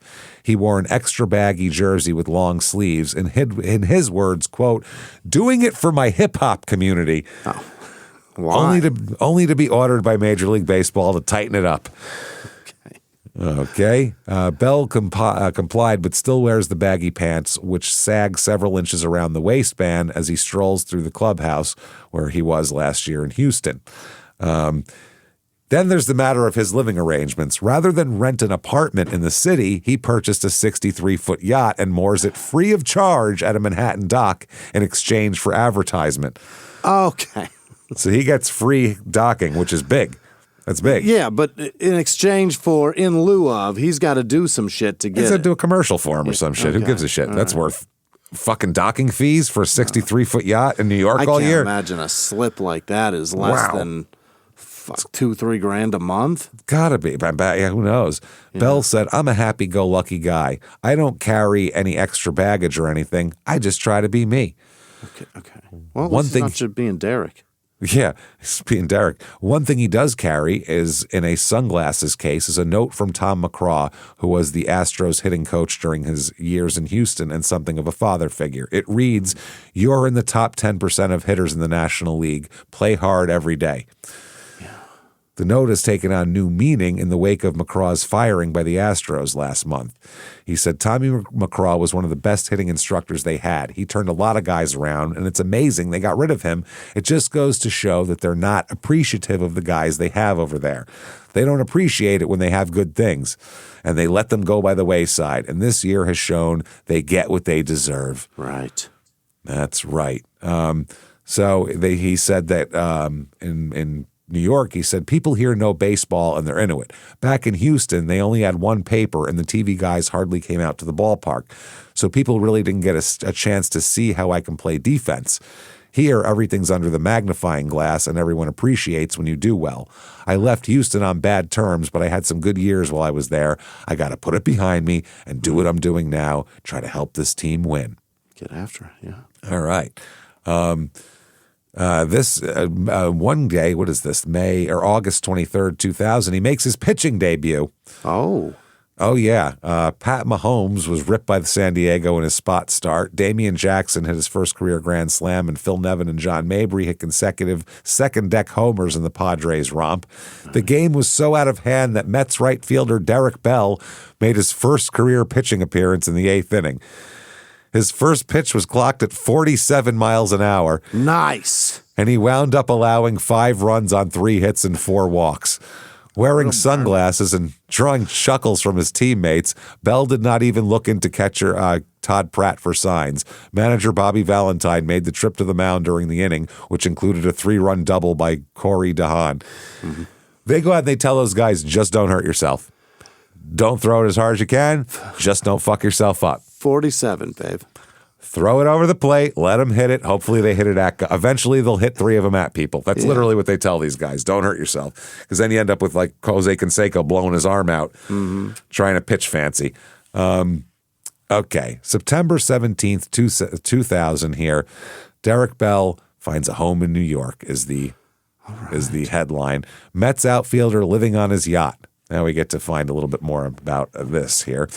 Derek Bell, who's earning $5.2 million as the New York Mets right fielder this season, is taking batting practice a few hours before an evening game with the Atlanta Braves. The crowd has yet to enter Shea Stadium in Flushing. A sweet-faced, corn-fed girl from somewhere USA is standing on the ball field practicing the national anthem over the public address system. She sings earnestly. She sings flat. She is not good. She is resoundingly booed by the hot dog vendors. Fuck. Okay. Derek Bell said, New York's a tough town, yo. Yeah. If you get booed during your warm-ups for the national anthem, that's rough. He said that he did not plan to come to New York, and New York didn't plan to have him here. He said, but the article says Derek Bell became the Mets' property in a toss-up here, and he's been batting, he's been doing all right, blah, blah, blah. He said New York lesson number one, because he said he's learned some stuff since he's been here. Oh, good. He's learned. He promised to eat. He said he promised to make New York love him. He promised to eat in cool restaurants. He promised to find a cool place to live in Manhattan. He was just saying, I'm going to be cool here. Yeah. New York lesson number one, quote, the rent is really high, yo. Yeah. That's number one. He says he likes to live nicely. He has more than 100 pairs of alligator shoes. 100 pairs? 100. Black and blue winged. The Florida's empty down there. They don't have any more. 100 pairs? People dumping bodies out in the fucking Everglades. They come back 3 weeks later. They're still there and intact and whole. He's got all the alligators in his closet. James, 100 pairs. I think he's already broke. I don't think I've owned 100 pair of shoes in my entire life. I don't No. think if you added them all up, I have had 100 pairs of shoes in my life. I'll that bet includes I've my had- last few years of buying a lot of sneakers. I'll bet I've Even had that. 20 pairs prior to the 15 pairs I have in my closet now. Yes, now I have more sneakers because I'm not poor anymore, so fuck off. I'll have as many sneakers as I want, but not 100 fucking pairs, and they don't cost as much as alligators, as fucking gators.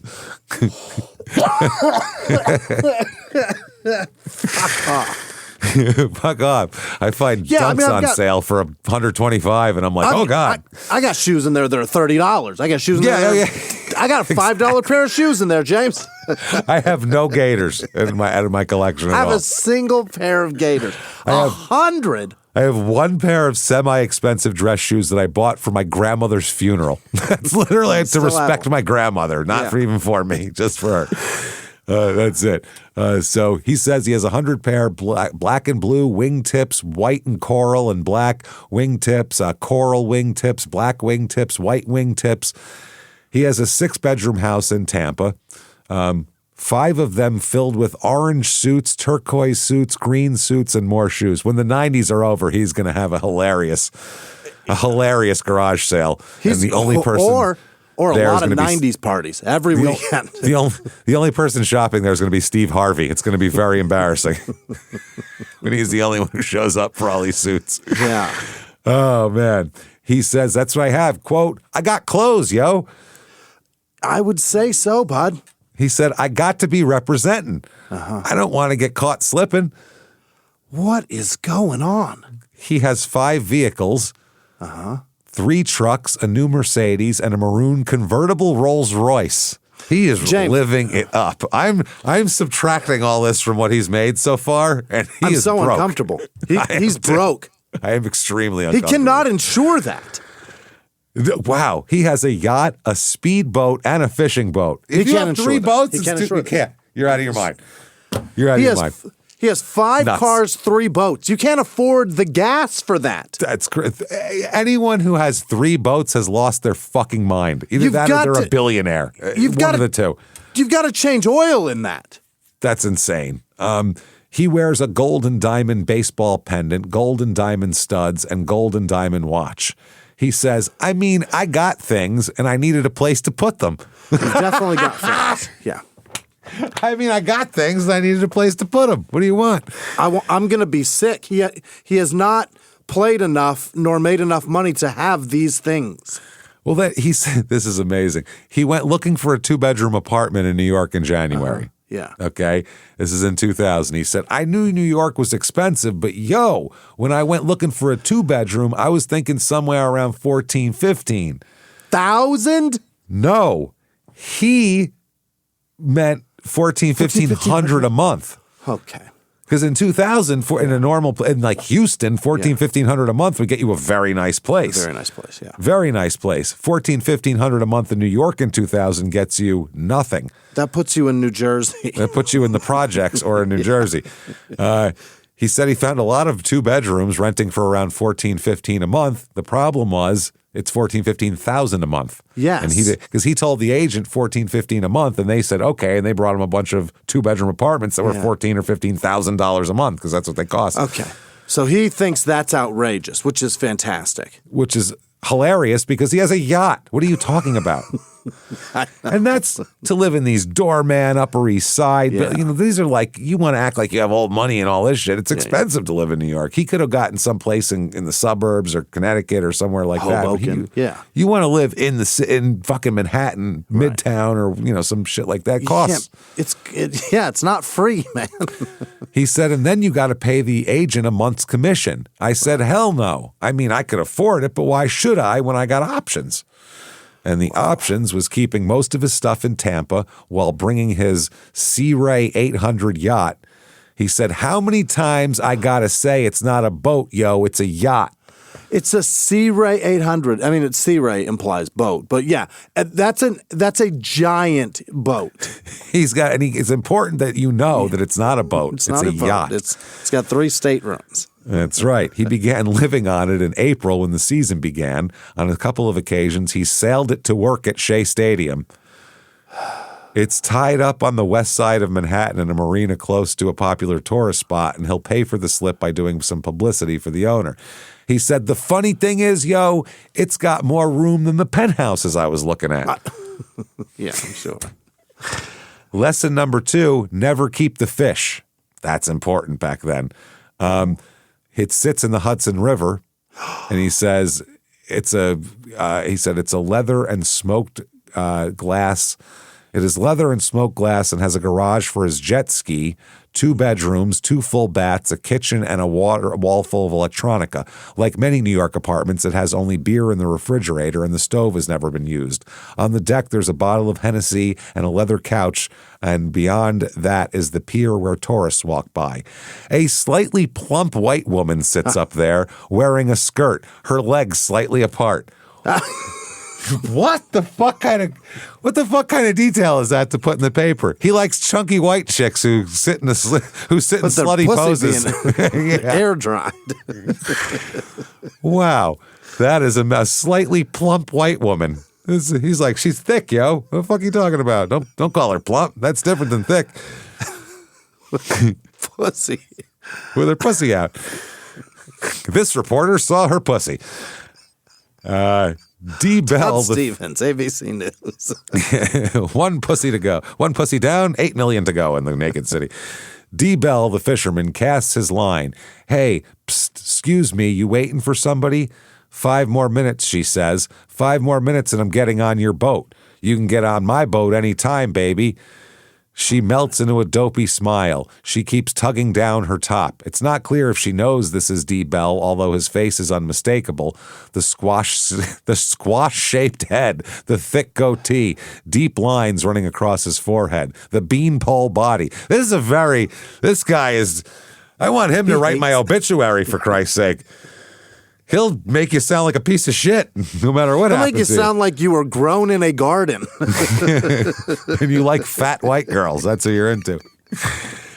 Oh, my God. It doesn't matter because D. Bell knows by now that in New York, it's good enough to look as if you're someone worth knowing. You need a new friend, he asked her. No telling what I need, she says. Mm-hmm.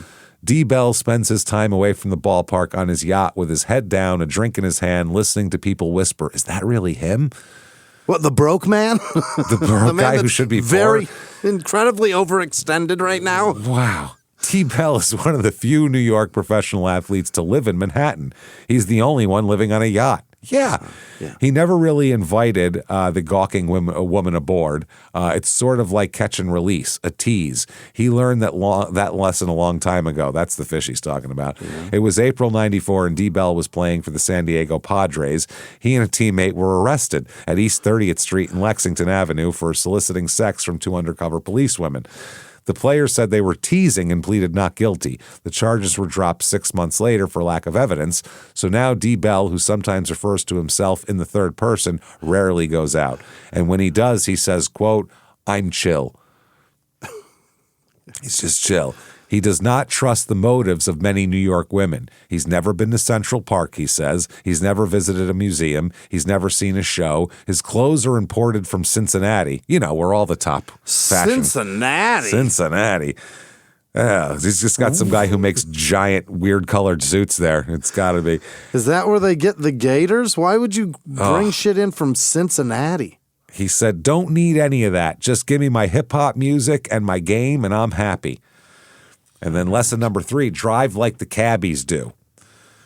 And he said he said it wasn't until May that he got the nerve to drive in Manhattan, and it scared him.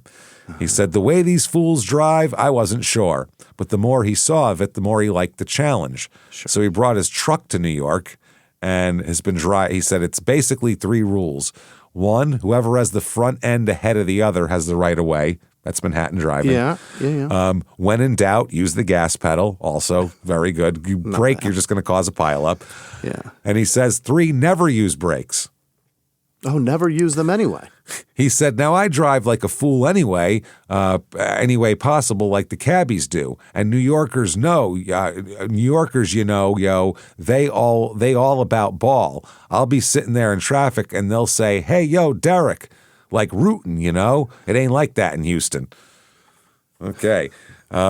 Keith Hernandez, who works for the Mets and played for him for a long time, said he's a breath of fresh air. He said he reminds me of the old Mets with Gooden and Strawberry and Lenny Dykstra. Right, 3 fucking crime and sports alumni. 3 fucking... he is a throwback to that. I'll give him 3 drug addicts. Where is he now? Yeah. It makes sense. He said there's a lot of serious guys on that team. There's too much seriousness. He's just a character, and there should be more personalities like him in baseball. Gene Pemberton, the Astros team chaplain who developed a close relationship with Derek, said he's got a big old heart. But when people start getting on him, it can get to him. You can really rattle people's cages up there, can't you? He says it doesn't bother him, but wait till he gets in a little slump. Okay. This is funny. All right. This is all from him. Quote, titties, Mr. Bell called out. Titties. Yeah. He has a habit of calling out random lyrics to whatever hip-hop or rap song happens to be playing in the clubhouse stereo. Then he launched into a rap of his own.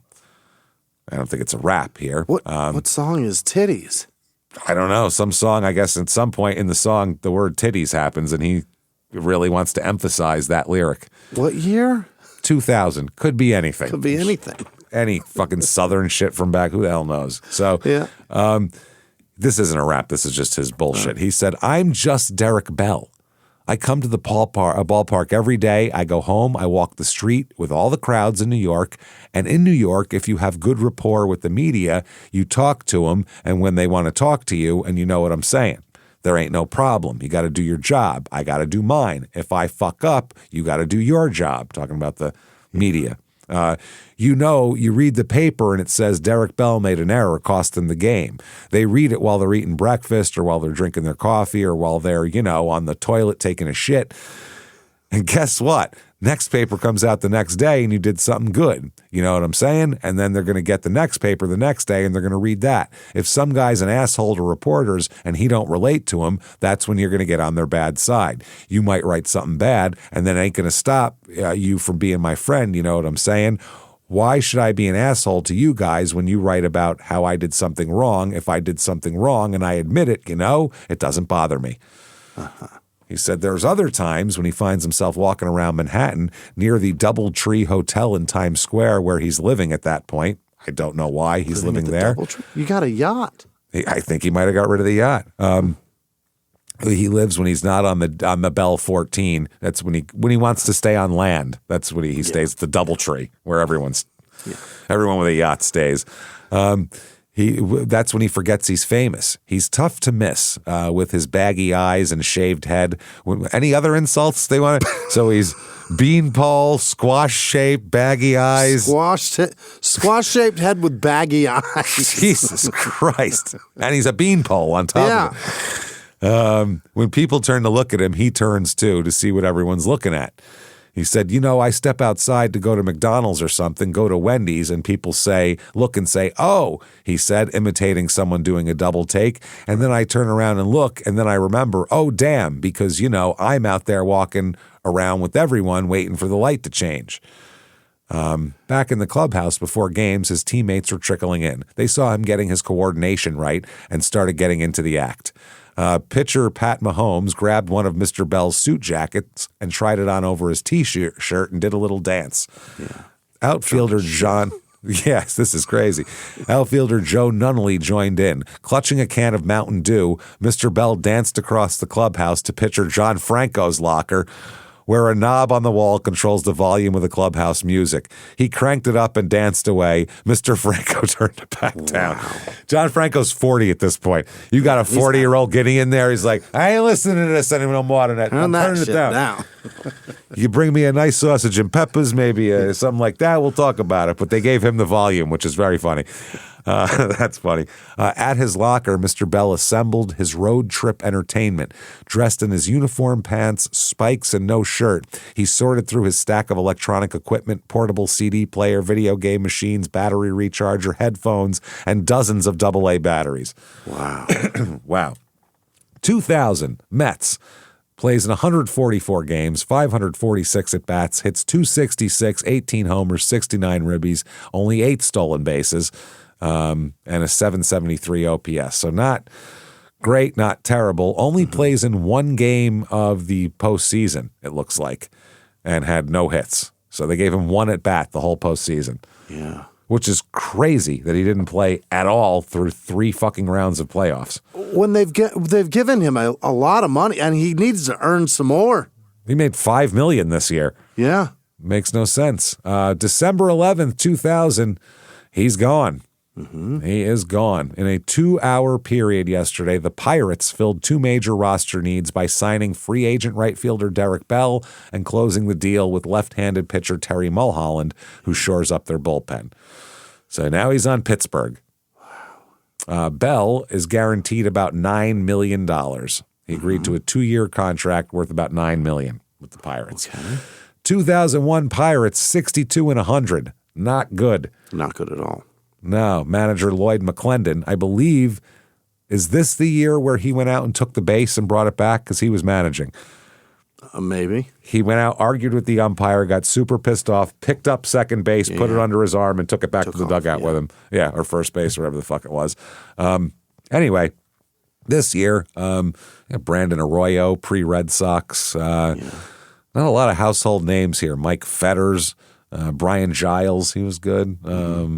Jason Kendall, there's a real good player for a while there till he mangled himself, got all hurt. Pat Mears, not a lot of great. Aramis Ramirez, who was good for a little while. That's about that. So March 15th, 2001, big article in the Patriot News, Bell's style may clash with Buck's. Okay. He said, so far, Derek Bell hasn't exactly been a good fit with the Pirates. One look at his uniform shows that. He wears pants 3 sizes bigger and a couple inches longer than any of his teammate. Who cares? Who fucking cares? Why would that? Imagine sitting around going, look at his pants. How gay is that? How about you fucking 24 other guys on my team stop looking at my ass? How's that? Well, listen, he's got baggy eyes. Yeah, he's got baggy eyes and pants. Yeah. That's hilarious. That's his eyes. These are the real masculine guys that sit around talking about another guy's pants. Think about that. How fucking gay is that? It's the gayest thing ever. I don't care what pants you have on. Who cares? So anyway, his game pants are so loose, so baggy. Think of the jeans kids once wore at their ankles. Some opposing manager is bound to protest them. Why?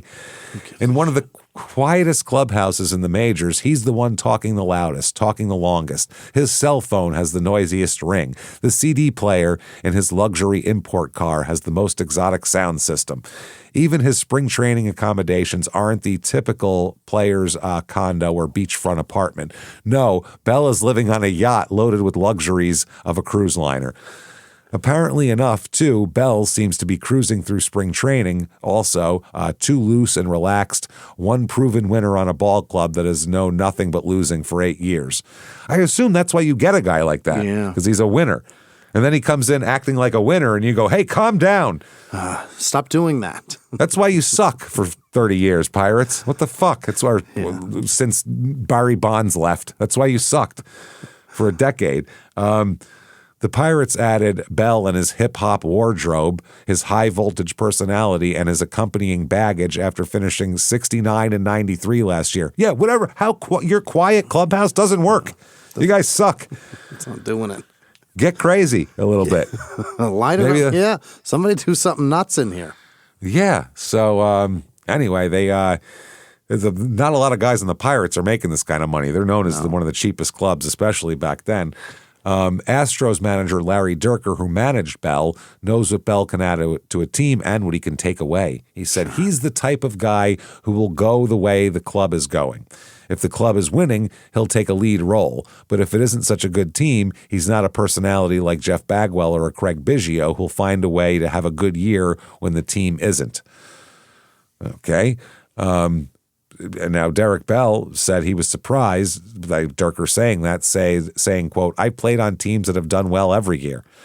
Fuck you talking about, Larry?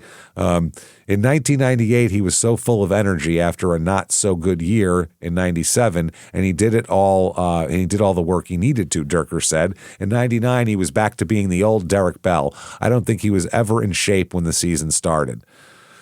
Bell also didn't have a particularly good season with the Mets, hitting .266 with 18 homers and 69 RBI, only a dozen of them after the All-Star break. Oh. In his last 9 games of the season, he hit .036, a 1-for-28 clip. Which is why they sat his ass down in the playoffs. He was cold. He sprained an ankle, too, in the first game. That makes sense. He said Dierker wonders about Bell's preparation. He says sometimes you see players with a lot of natural ability.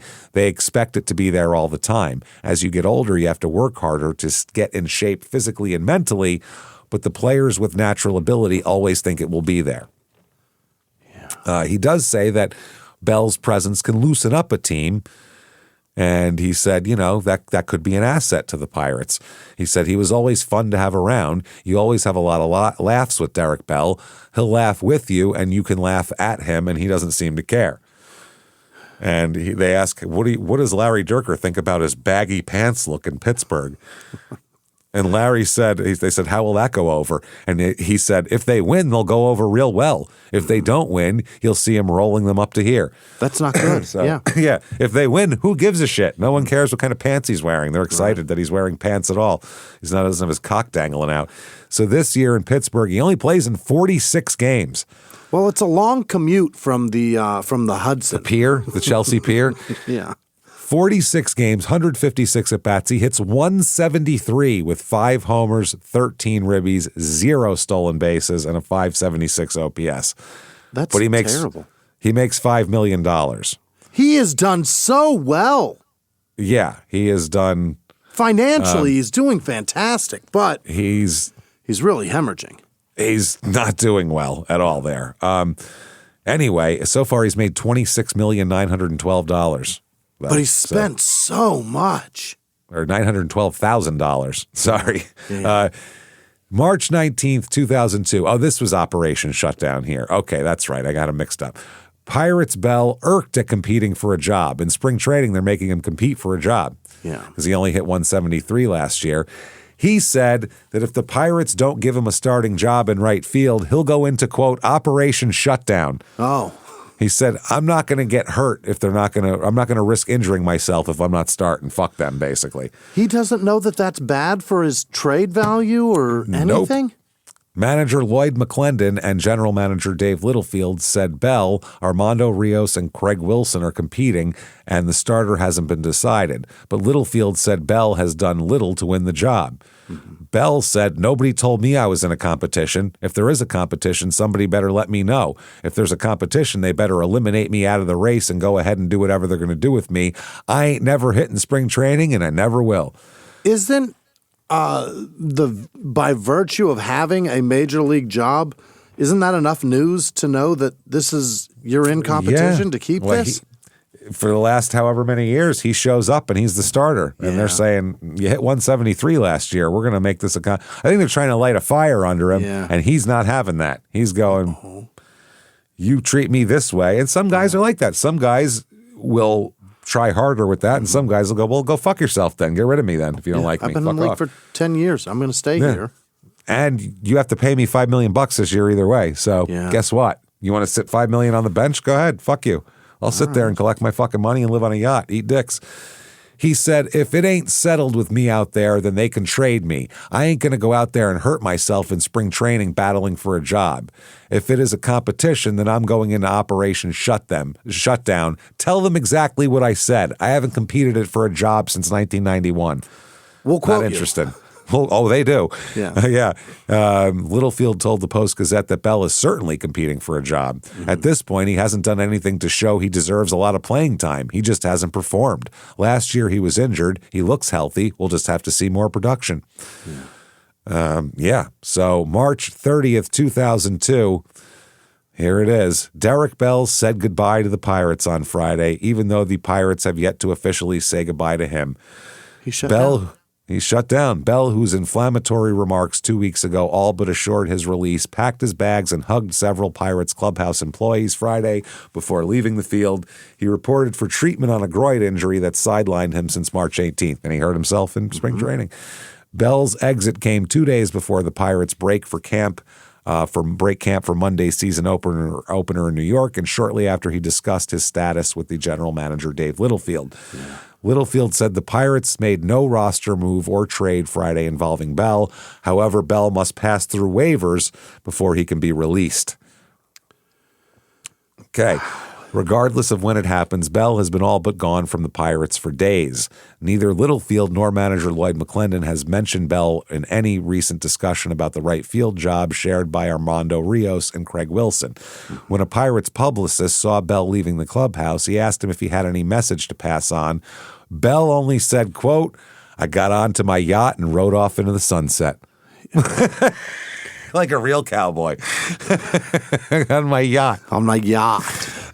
Wow, that is amazing. Right off into the sunset. You would have ridden to the sunrise. No shit. The sunset's the other way, Daddy. It's the other direction. Well, maybe he's going west. We don't know. Yeah, who knows? He's been the boat in spring training. He was living on it. He just anchored it in Bradenton, Florida, because spring training's in Florida down for south, the Pirates. Yeah. So it's about to be announced. Bell has this season remaining on his $9.75 million 2-year contract. Wow. Jesus Christ. That was given by the general manager, Cam Bonifay, a deal that may go down as one of the worst in recent years. The contract contributed to the general manager's firing in June. Wow. Okay. March 31st, 2002. That's it. The Pirates cut down, got to Derek Bell. They said Bell is officially fucking gone. Yeah. Now, 2002 in June, okay, Derek Bell this is an article from the Pittsburgh Post-Gazette. This Bell didn't shut it down, is the headline. Derek Bell, the baseball player, has not been heard from since going into Operation Shutdown. The same can't be said for Derek Bell, the jockey. Bell recently became the first jockey to win 6 races in 1 card. In the 15-year history of Canterbury Park in Shakopee, Minnesota. As for the other Derek Bell, rumor has it that he too has been spending time at the track, the dog track. Oh, really? He's just been gambling. Yeah. He's gambling, all right. He owns a yacht. No shit. July 3rd, 2002, his boat got robbed. That is the bummer with those. You got to walk away from them at some point. Good Lord. A former Oklahoma State University basketball player was charged Tuesday. This is crime and sports, meeting crime and sports all over here. Was charged Tuesday with stealing $150,000 in cash and jewelry from outfielder Derek Bell. Why would he leave? That's the thing about having a house that's on the water. You can literally steal your whole house, never mind just the shit inside of it. According to police, Glendon Alexander, 25, broke into Bell's luxury boat March 1st while it was docked in Bradenton near the Pirates' spring training facility. Wow. Alexander opened a hidden safe that he may have noticed while at a party there 2 weeks ago, witnesses told police. Alexander allegedly stole Bell's World Series ring from the 92 Blue Jays. Holy shit. And the ring awarded the NL championship ring from the Mets in 2000. You don't plunder a pirate's booty, James. Apparently you do. Here, you go right on his boat and plunder. He's just stealing from this man's boat. Wow.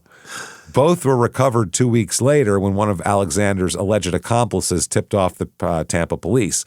Alexander, a guard during OSU's 99-2000 Elite Eight run, was arrested in Tampa on an unrelated check forging charge. Oh, he's doing very well. We got to look that guy up. This is at least that's 2 arrests just in this little time period. He's got to have a lot more. Who is this? What's his name? Goddamn, Glendon Alexander. I got to write that down here. Just robbing from other players. That's amazing. That seems like that's a future fucking episode. So federal prosecutors later charged him in Oklahoma with attempting to cash a scholarship check belonging to a current OSU basketball player. He was also arrested in Texas where he pleaded guilty to wire fraud last month. This is in a 2-month period. This guy's going to be fucking gold. Bradenton prosecutors waited to file a grand theft and burglary charge until they had Bell's cooperation. Now, this guy faces 15 years in prison if convicted. The burglary heightened tensions between the 33-year-old outfielder and the Pirates. Bell insisted Jerry Davis, a 23-year-old outfielder and first-round draft pick for the club, was responsible for the theft. Yeah. The remark alienated Bell from management and teammates who believed the other guy. Yeah. Bell and the Pirates were already at a standoff over the Operation Shutdown shit. Anyway, so the Pirates said they didn't know about the burglary. April 21st, 2006. Never plays again, by the way. That's it. That's it? That's baseball for Derek Bell. Operation Shutdown shut him down. Shut him down. People said, well, he hit 140-76 last time he tried. Why bother, basically? Don't need him. His attitude sucks. Why have him here? Which is... Fuck him.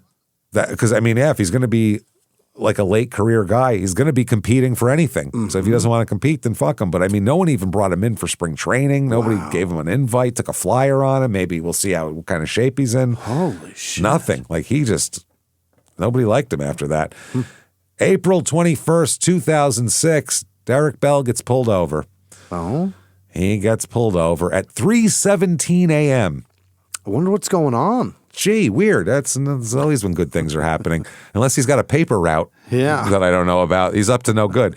Tampa police stopped him at 3:17 a.m. when his 2005 Ford Excursion ran a stoplight at North 19th Street and East Shadowlawn Avenue. Officers asked Bell and an unidentified passenger, I bet a chubby white one, maybe. Perhaps air drying her pussy? Perhaps. We don't know. That's why they pulled him over. Her leg was hanging out the window. It was just air drying. They asked him to step out of the vehicle after seeing what appeared to be a knife on the center console. Then they got him, searched him a little bit, and found out that he's facing a felony cocaine possession charge after police found 2 pipes with cocaine residue in his vehicle. So 2 used crack pipes. Who cares? Speaking by phone after his release from Orient Road Jail on $2,500 bail, he said the knife was in fact a butane lighter, that I like to use to light my crack pipes. Yeah. You got to have a good one for that. It's a scraper / lighter all-in-one tool. It's really handy, I got to tell you. He also said the police had no probable cause to search his vehicle. He said, I think it was a setup. I ain't never had trouble like that before. Okay. Sergeant Eric Diaz, a police spokesman, said officers routinely ask motorists if they may search their vehicle during traffic stops. The affidavit states that Bell gave the officers verbal permission for the search. They found 2 drug pipes, as they called them, on the floorboard behind the driver's seat. The residue on the pipes tested positive for cocaine, prompting the felony charge and a misdemeanor charge of drug paraphernalia. Bell said police also issued him a traffic ticket for running the stop sign. Asked whether the pipes were his, Bell said, why would I leave him inside the car? Everybody knows Derek Bell takes his crack pipes with him inside the house so he can smoke crack in the house. I keep those with me at all times. He then said, quote, who cares? That's the best line. What do you fucking care? I'm retired. I'm not a ball player anymore. Suck my dick, that's a great line. He said, who cares? I'm retired. I put away my money. I ain't got to please nobody but my mama and 2 little brothers. Fuck all you. That's a great line. Don't really care if you're upset about this or not. I don't play anymore. Got this dick right here. and you can suck it at your earliest possible convenience. Who cares is a very funny. It's great. It's true. Who cares? What do you care? I don't play anymore. I'm a private person. Suck my balls. It's not. I love it. That's a great line. Well, Who the cares? law only applies to athletes, clearly. Well, no, it means who cares in terms of why are you talking to me, press person? I don't play anymore. The cops might care, but no one else should. I don't matter. Yeah. Who cares? I'm retired. I'm retired. I got my money put away. Don't give a fuck if you're mad or not because I don't have to impress you. Fuck off. That's a great line. I mean, if you're going to do it, own it and say, fuck it. What do you care what I fucking do? He declined to say who his passenger was or where he had been that evening before his arrest. He said, that's irrelevant. I think it's pretty irrelevant here, though. Wow. In his retirement, he says he volunteers as a baseball coach from Middleton High School and dabbles in real estate. Mm-hmm. A spokeswoman for the Hillsborough County School District said Bell is not a volunteer coach, but has helped with the team, which includes some family members with batting practice early in the season. He was here for a minute with like his nephew, and he helped him with a swing, and then he was gone. Trust me. He would enter a plea of no contest to the charges, and the presiding judge withheld adjudication. So basically, he got a freebie. Yeah. Fuck it. It's just crack pipes. Who cares? Okay. December 3rd, 2008, he's in trouble again. Uh-oh. He's booked into a Hillsborough jail early Tuesday evening with one of the saddest mugshots I've ever seen. Oh, no. We'll post it on the social media. He looks, you know when someone gets arrested and they just look like whatever? He looks sad. he looks like it's hurt his feelings is what it looks like. It's real funny, I gotta say. It's fucking hilarious. So he's booked early Tuesday on drug charges. Means it was out. He lives in Valrico and is listed as unemployed in jail records. Oh, shit. He faces 3 misdemeanor counts of possessing drug paraphernalia and 1 count of failing to appear in court on another possession charge of drug paraphernalia, a charge that he just got just recently, not the one from 2006, a different one. So he's had some problems here. Last year, he pleaded no contest, and there's that.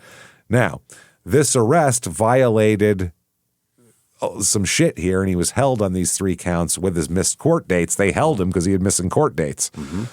Generally, they'll give you, it doesn't really matter what you did unless it's like murder under special circumstances. Sure.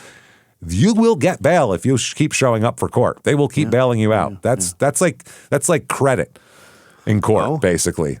That's like your credit almost. Like, we can lend you the money for this car. It looks like your credit history is good. They look at your court showing up, and if you show up all the time, they keep giving you bail. Yeah. You're reliable. You'll show up, even if you're going to be fucked here. Mm-hmm. So he resolved the misdemeanor charges through a standard plea that resulted in a little bit of jail time, booking, and some probationary oversight. Okay. So he's a fucking mess. Boy, oh boy. He is, but he doesn't give a fuck. He says, who cares? But clearly he's got a bit of a drug issue. Yeah. And by the way, buying yachts and diamonds and then having a cocaine habit will wipe your money out pretty quick. It will destroy you. It will fuck you up, man. That is not good. So, he's sitting on his yacht trying to figure out life. Yeah. Doesn't know what to do with himself. What do you do if you're this guy at this point? Retire to the boat. He already did that. So he doesn't know what else to do with himself. So he has no idea. He's looking around. He goes, man, this boat, it just needs a refresher. Needs a touch-up. There's something in here. I need new furniture, new something. And lucky for him, there's a knock at the door. And who is it? It's Dexter Manley, interior designer from New York City. And he says...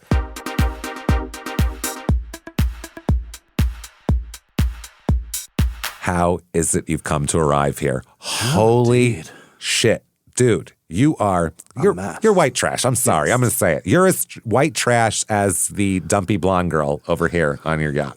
The one with the air-dried pussy as the papers. I think the papers said that, right? Either way, Derek, I'm sorry, but this is embarrassing. You're embarrassing at this point. Operation Shutdown, you need to do that with yourself. And your drugs and all of that because it's ugly. Vince didn't even want to come with me today. I said where I was going. I was like, are you coming, Vince? And he's like, no, I'm good on him. You've offended him. It's sad. It's really sad. He doesn't want anybody who wouldn't put effort in, and neither do I. It's gone. I'm sorry. Bye, chubby white girl. I have to go now. And then poof. Put that thing away. Put your pussy away. Thank you. And then poof, in a cloud of boas and all sorts of shit here, crack pipes with residue in them. He's gone. And Derek is shocked. He's very upset about that. He didn't like that at all. Some time goes by for Derek. He doesn't get in trouble for a while. Then December 1st, 2022, he's arrested again. Oh. On this one here, according to a report from the Hernando County Sheriff's Department, just after 4:30 p.m., at least he's in the afternoon now, on November 16th, a deputy on a routine patrol noticed a blue Daixi, Daixi brand motor scooter. Oh. Now he's on a motor scooter, Jimmy. A moped? A fucking moped headed northbound on Jefferson Street in Brooksville. The detective also noticed that the vehicle had no Florida tag and that its male driver was not wearing protective eyewear while operating it. Right. You can't do that. During a subsequent traffic stop in the parking lot of a liquor store, appropriately here on Jefferson Street, the driver identified himself as 53-year-old Derek Bell. Bell later told the deputy he had purchased the motorbike from someone about a month ago, but could not remember the name of the seller and could not produce a bill of sale. I just have this thing.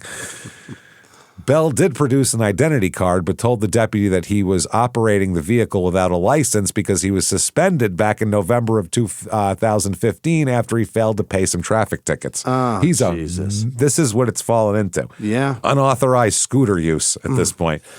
While their conversation continued, the deputy noticed that Bell kept putting his right hand into the pocket of his shorts. Uh-oh. When the deputy tried to handcuff him, Bell walked away from the deputy. I gotta go. Well, I gotta go over here. As he attempted to walk away, the deputy noticed that Bell's right hand was clenched around a clear plastic baggie.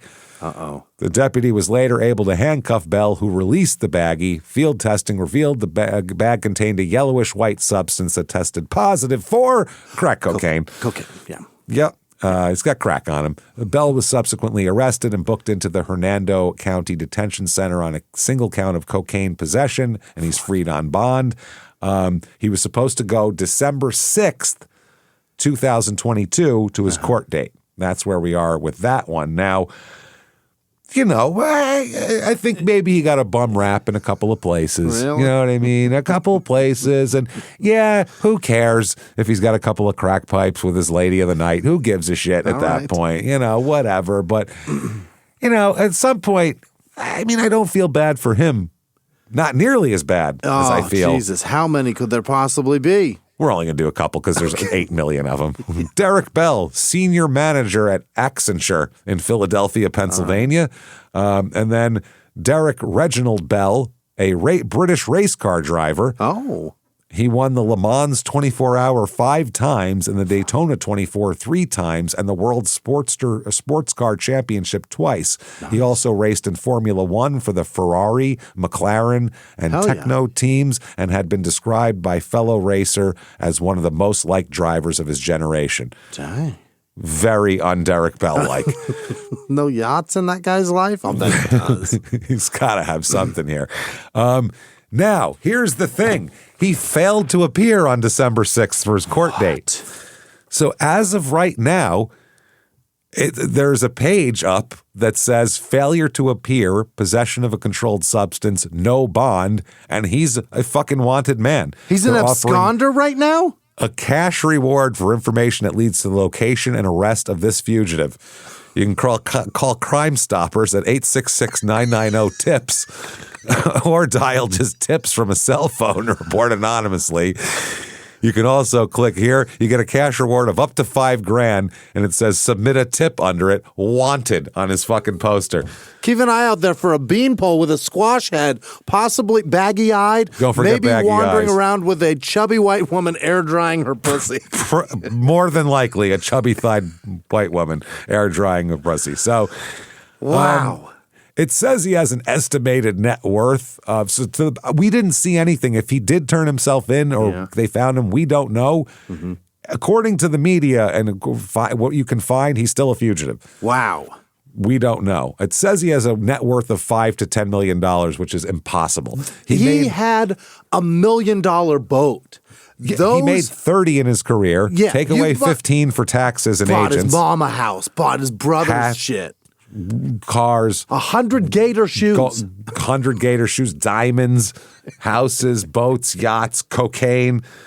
That boat, chubby James, white girls don't come cheap. No, you got to park that boat somewhere. Yeah. The maintenance on that boat. I thought you were going to say you got to park the chubby white girl somewhere. Got to park that boat and that gal somewhere. That's amazing. That is fucking amazing. So anyway, can't get enough of Derek Bell. Wow. You can go ahead and get Derek Bell's rookie card. It's a Donruss 91, real terrible set. Rated rookie, 99 cents. Is that the red ones? No, blue borders. Oh, yeah, the blue borders. Those are awful. They're not good cards. 1998 Chrome Refractor Tops to number 299, $8.95. It's a fancy one.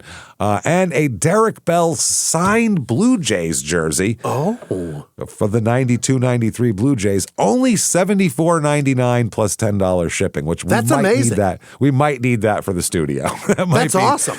We have like Mike Richardson, but we have tons of autographs of alumni, so we might have to add that to the fucking group here because Derek was fun.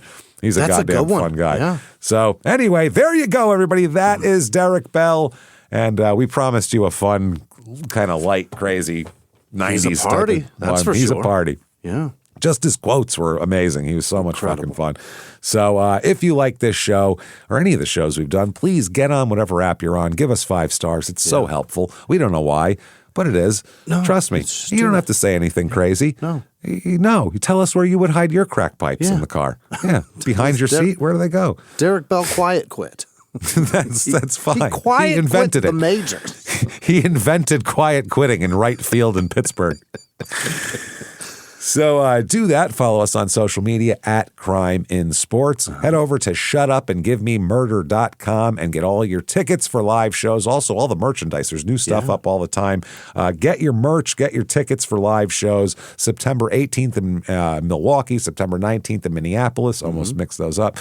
Those are our next 2 small town murder shows. So get those tickets right now at shutupandgivememurder.com. Listen to the other shows. Of course, Small Town Murder and Your Stupid Opinions. And also check Small Town Murder out on Netflix if you want to see our ugly mugs. You can do that. Definitely do that. Get yourself Patreon, everybody. Oh, boy. God, get Patreon. Patreon.com/crime in sports. Anybody $5 a month or above. You don't have to have a yacht or a chubby white girl to afford this. This is fine. Anybody...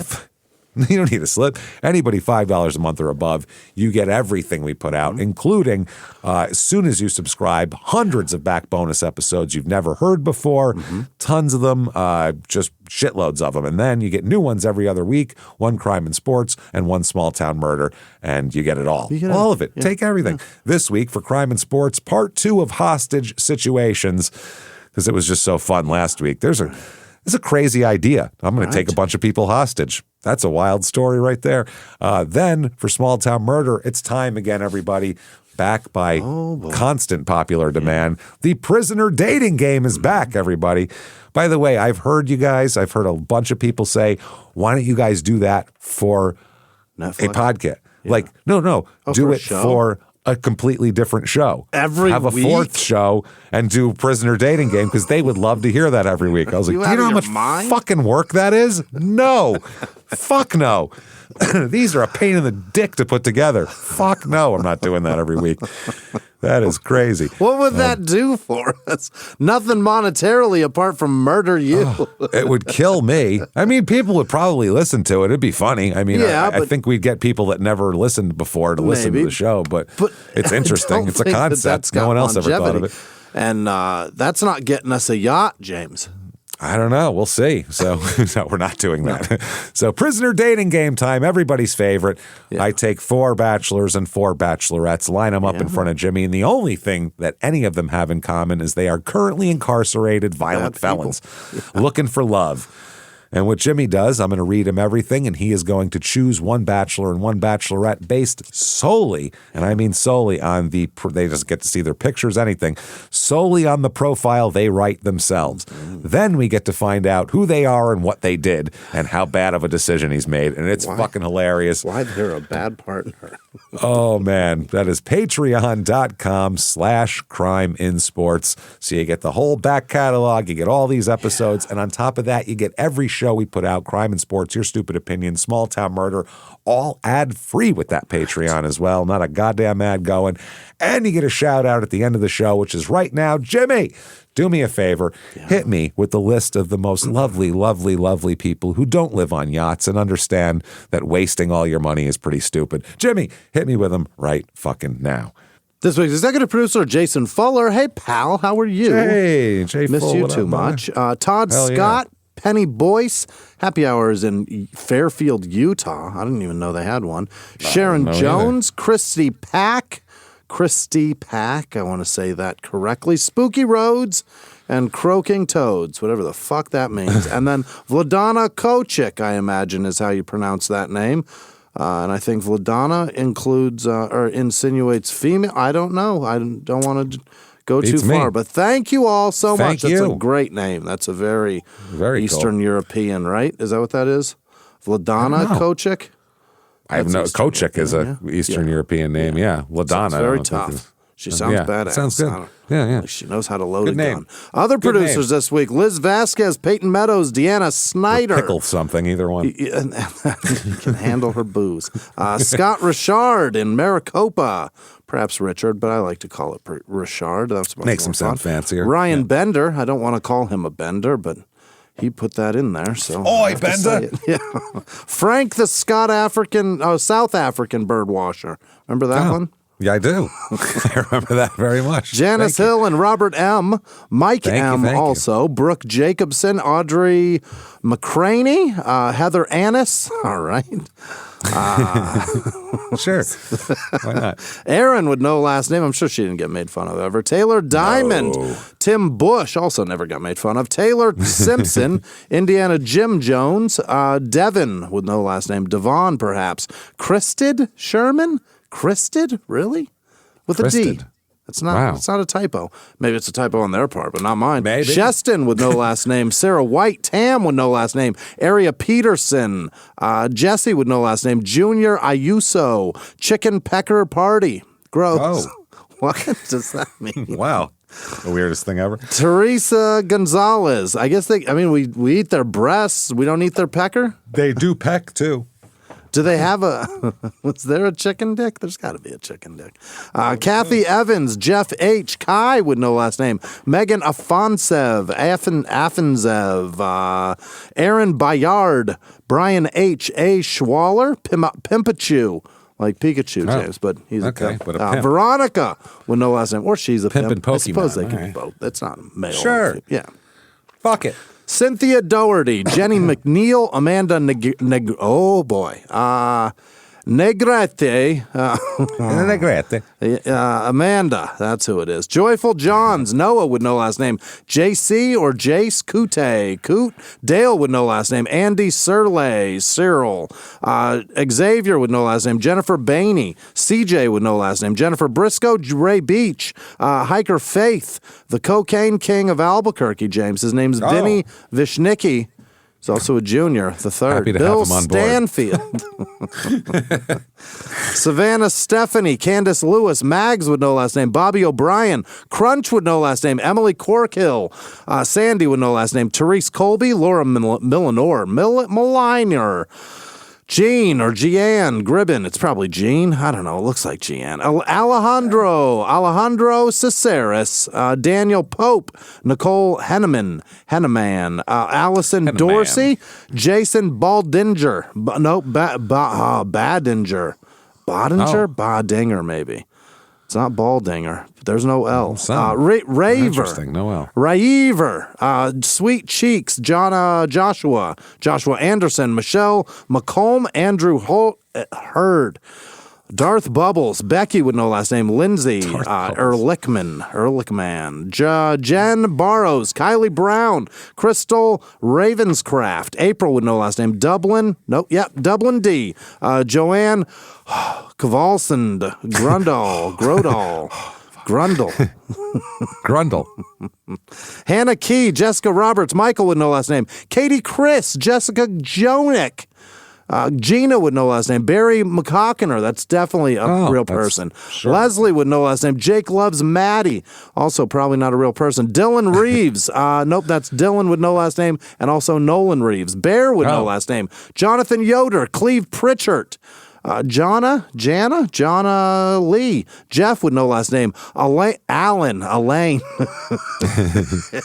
Alan. That is not Elaine. That is Alan Logan. Kayla Collier.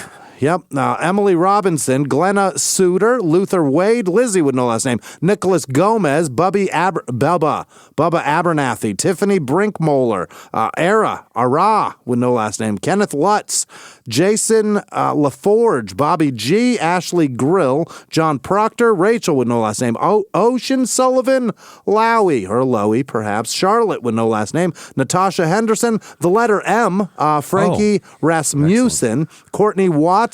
Other letters, James, get your shit together. M, not O. Will be next week or 2 weeks.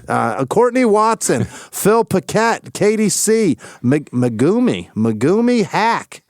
Fascinating. Peter S., Christine with no last name, Paul with no last name, Heather Radford, Kathy with no last name, Loud Swimming, 420 Babe, Amanda Gonzalez, Kelly Davis, Amy Ward, Tyler Bennett, Melissa Baird, Teresa Martin, Trish Grant, Fig Jam, Krista Skaggs, Trish Hamill, David Hampton, Jenna H., Blaine B., Neona with no last name, Lisa Kelly, Kim Malone, Joshua Plummer, and every person that patrons the show. You're the best.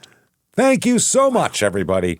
You awesome group of bastards. We love you so much. Thank you for what you do for us and helping us out, being there with us, hanging, and going through all of this. I wish you all many years of thriving yacht living. I wish all of you, really, after this. So thanks for hanging out with us. Thanks for joining us. Be careful. Don't buy yachts and live on them. That seems like a crazy thing. Just watch out there, everybody. Watch out where you put your crack pipes, too. You never know. And if you want to follow us on social media, shutupandgivememurder.com will tell you how to do that. Live from the Crime and Sports Studios. We will see you next week. Bye.